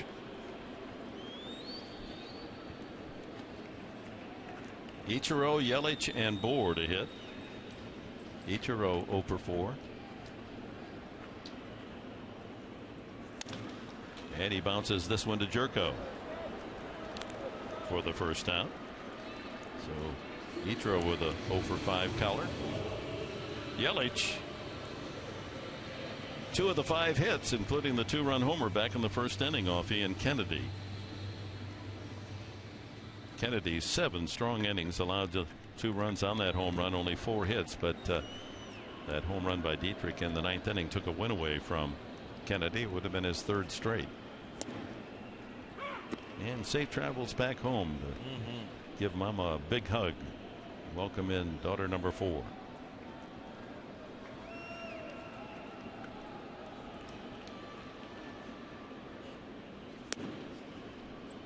One and one to Yelich.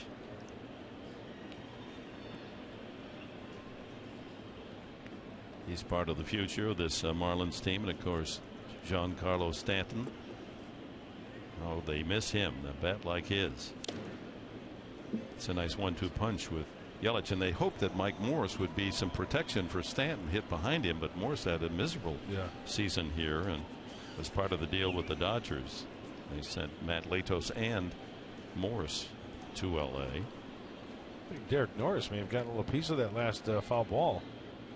Oh, you got at least one of those a game for Norris to get out without one knocking you back. It'd be an upset.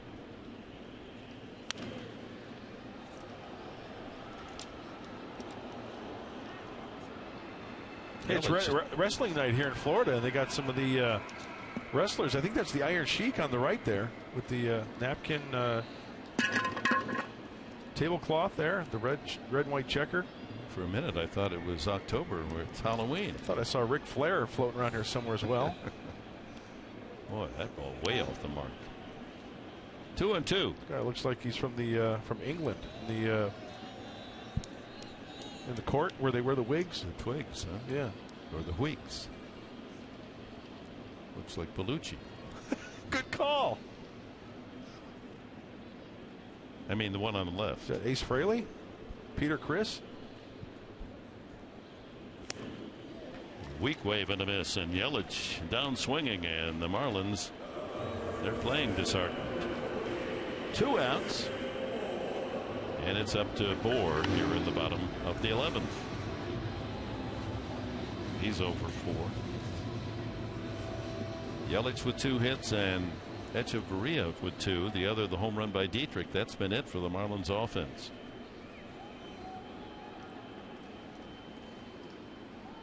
And the Padres, to their control credit, only allowing 2 walks in the entire game. Kennedy gave up 2, and one was to the leadoff man in the first inning, Gordon. He scored. Those walks become runs in a hurry. Yep. 1-1. Yeah, I think Sean Barber has really had a good game, the umpire behind the plate, hasn't he? You know what? Duly noted, Professor. You're absolutely right.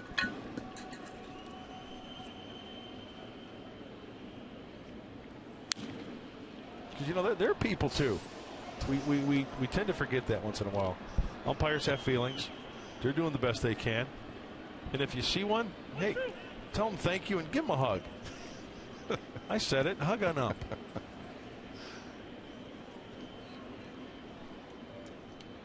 Loving an umpire is a beautiful thing. Yeah. Foul back, and the count remains 1-2. A strike away from victory as Quackenbush trying to close the door on a 8-3 Padre win. Momentum, right, Professor? This Padre team, momentum. Yeah. Coming back in the 9th inning yesterday in New York. Just brushing off a disappointing home run to tie it in the 9th tonight. And, you know, I know there are a lot of fans out there that have played sports over the course of their lives. And I don't care whether it's Little League, I don't care whether it's high school, professional level. You get that momentum going. You get those guys, everybody collectively believing. You never know what's going to happen. We've seen crazy things happen in this world of sports. Hey, the Phillies have the worst record in baseball, and they went 9 for 10, huh? 9 out of 10. Why can't the Padres string together something like that and get right in the race? Swing and a miss. Strike 3, and the ball game is over. 11 innings in the book, and mark it down. Padres 8, Miami 3, the final. And we go to Mike Pomeranz.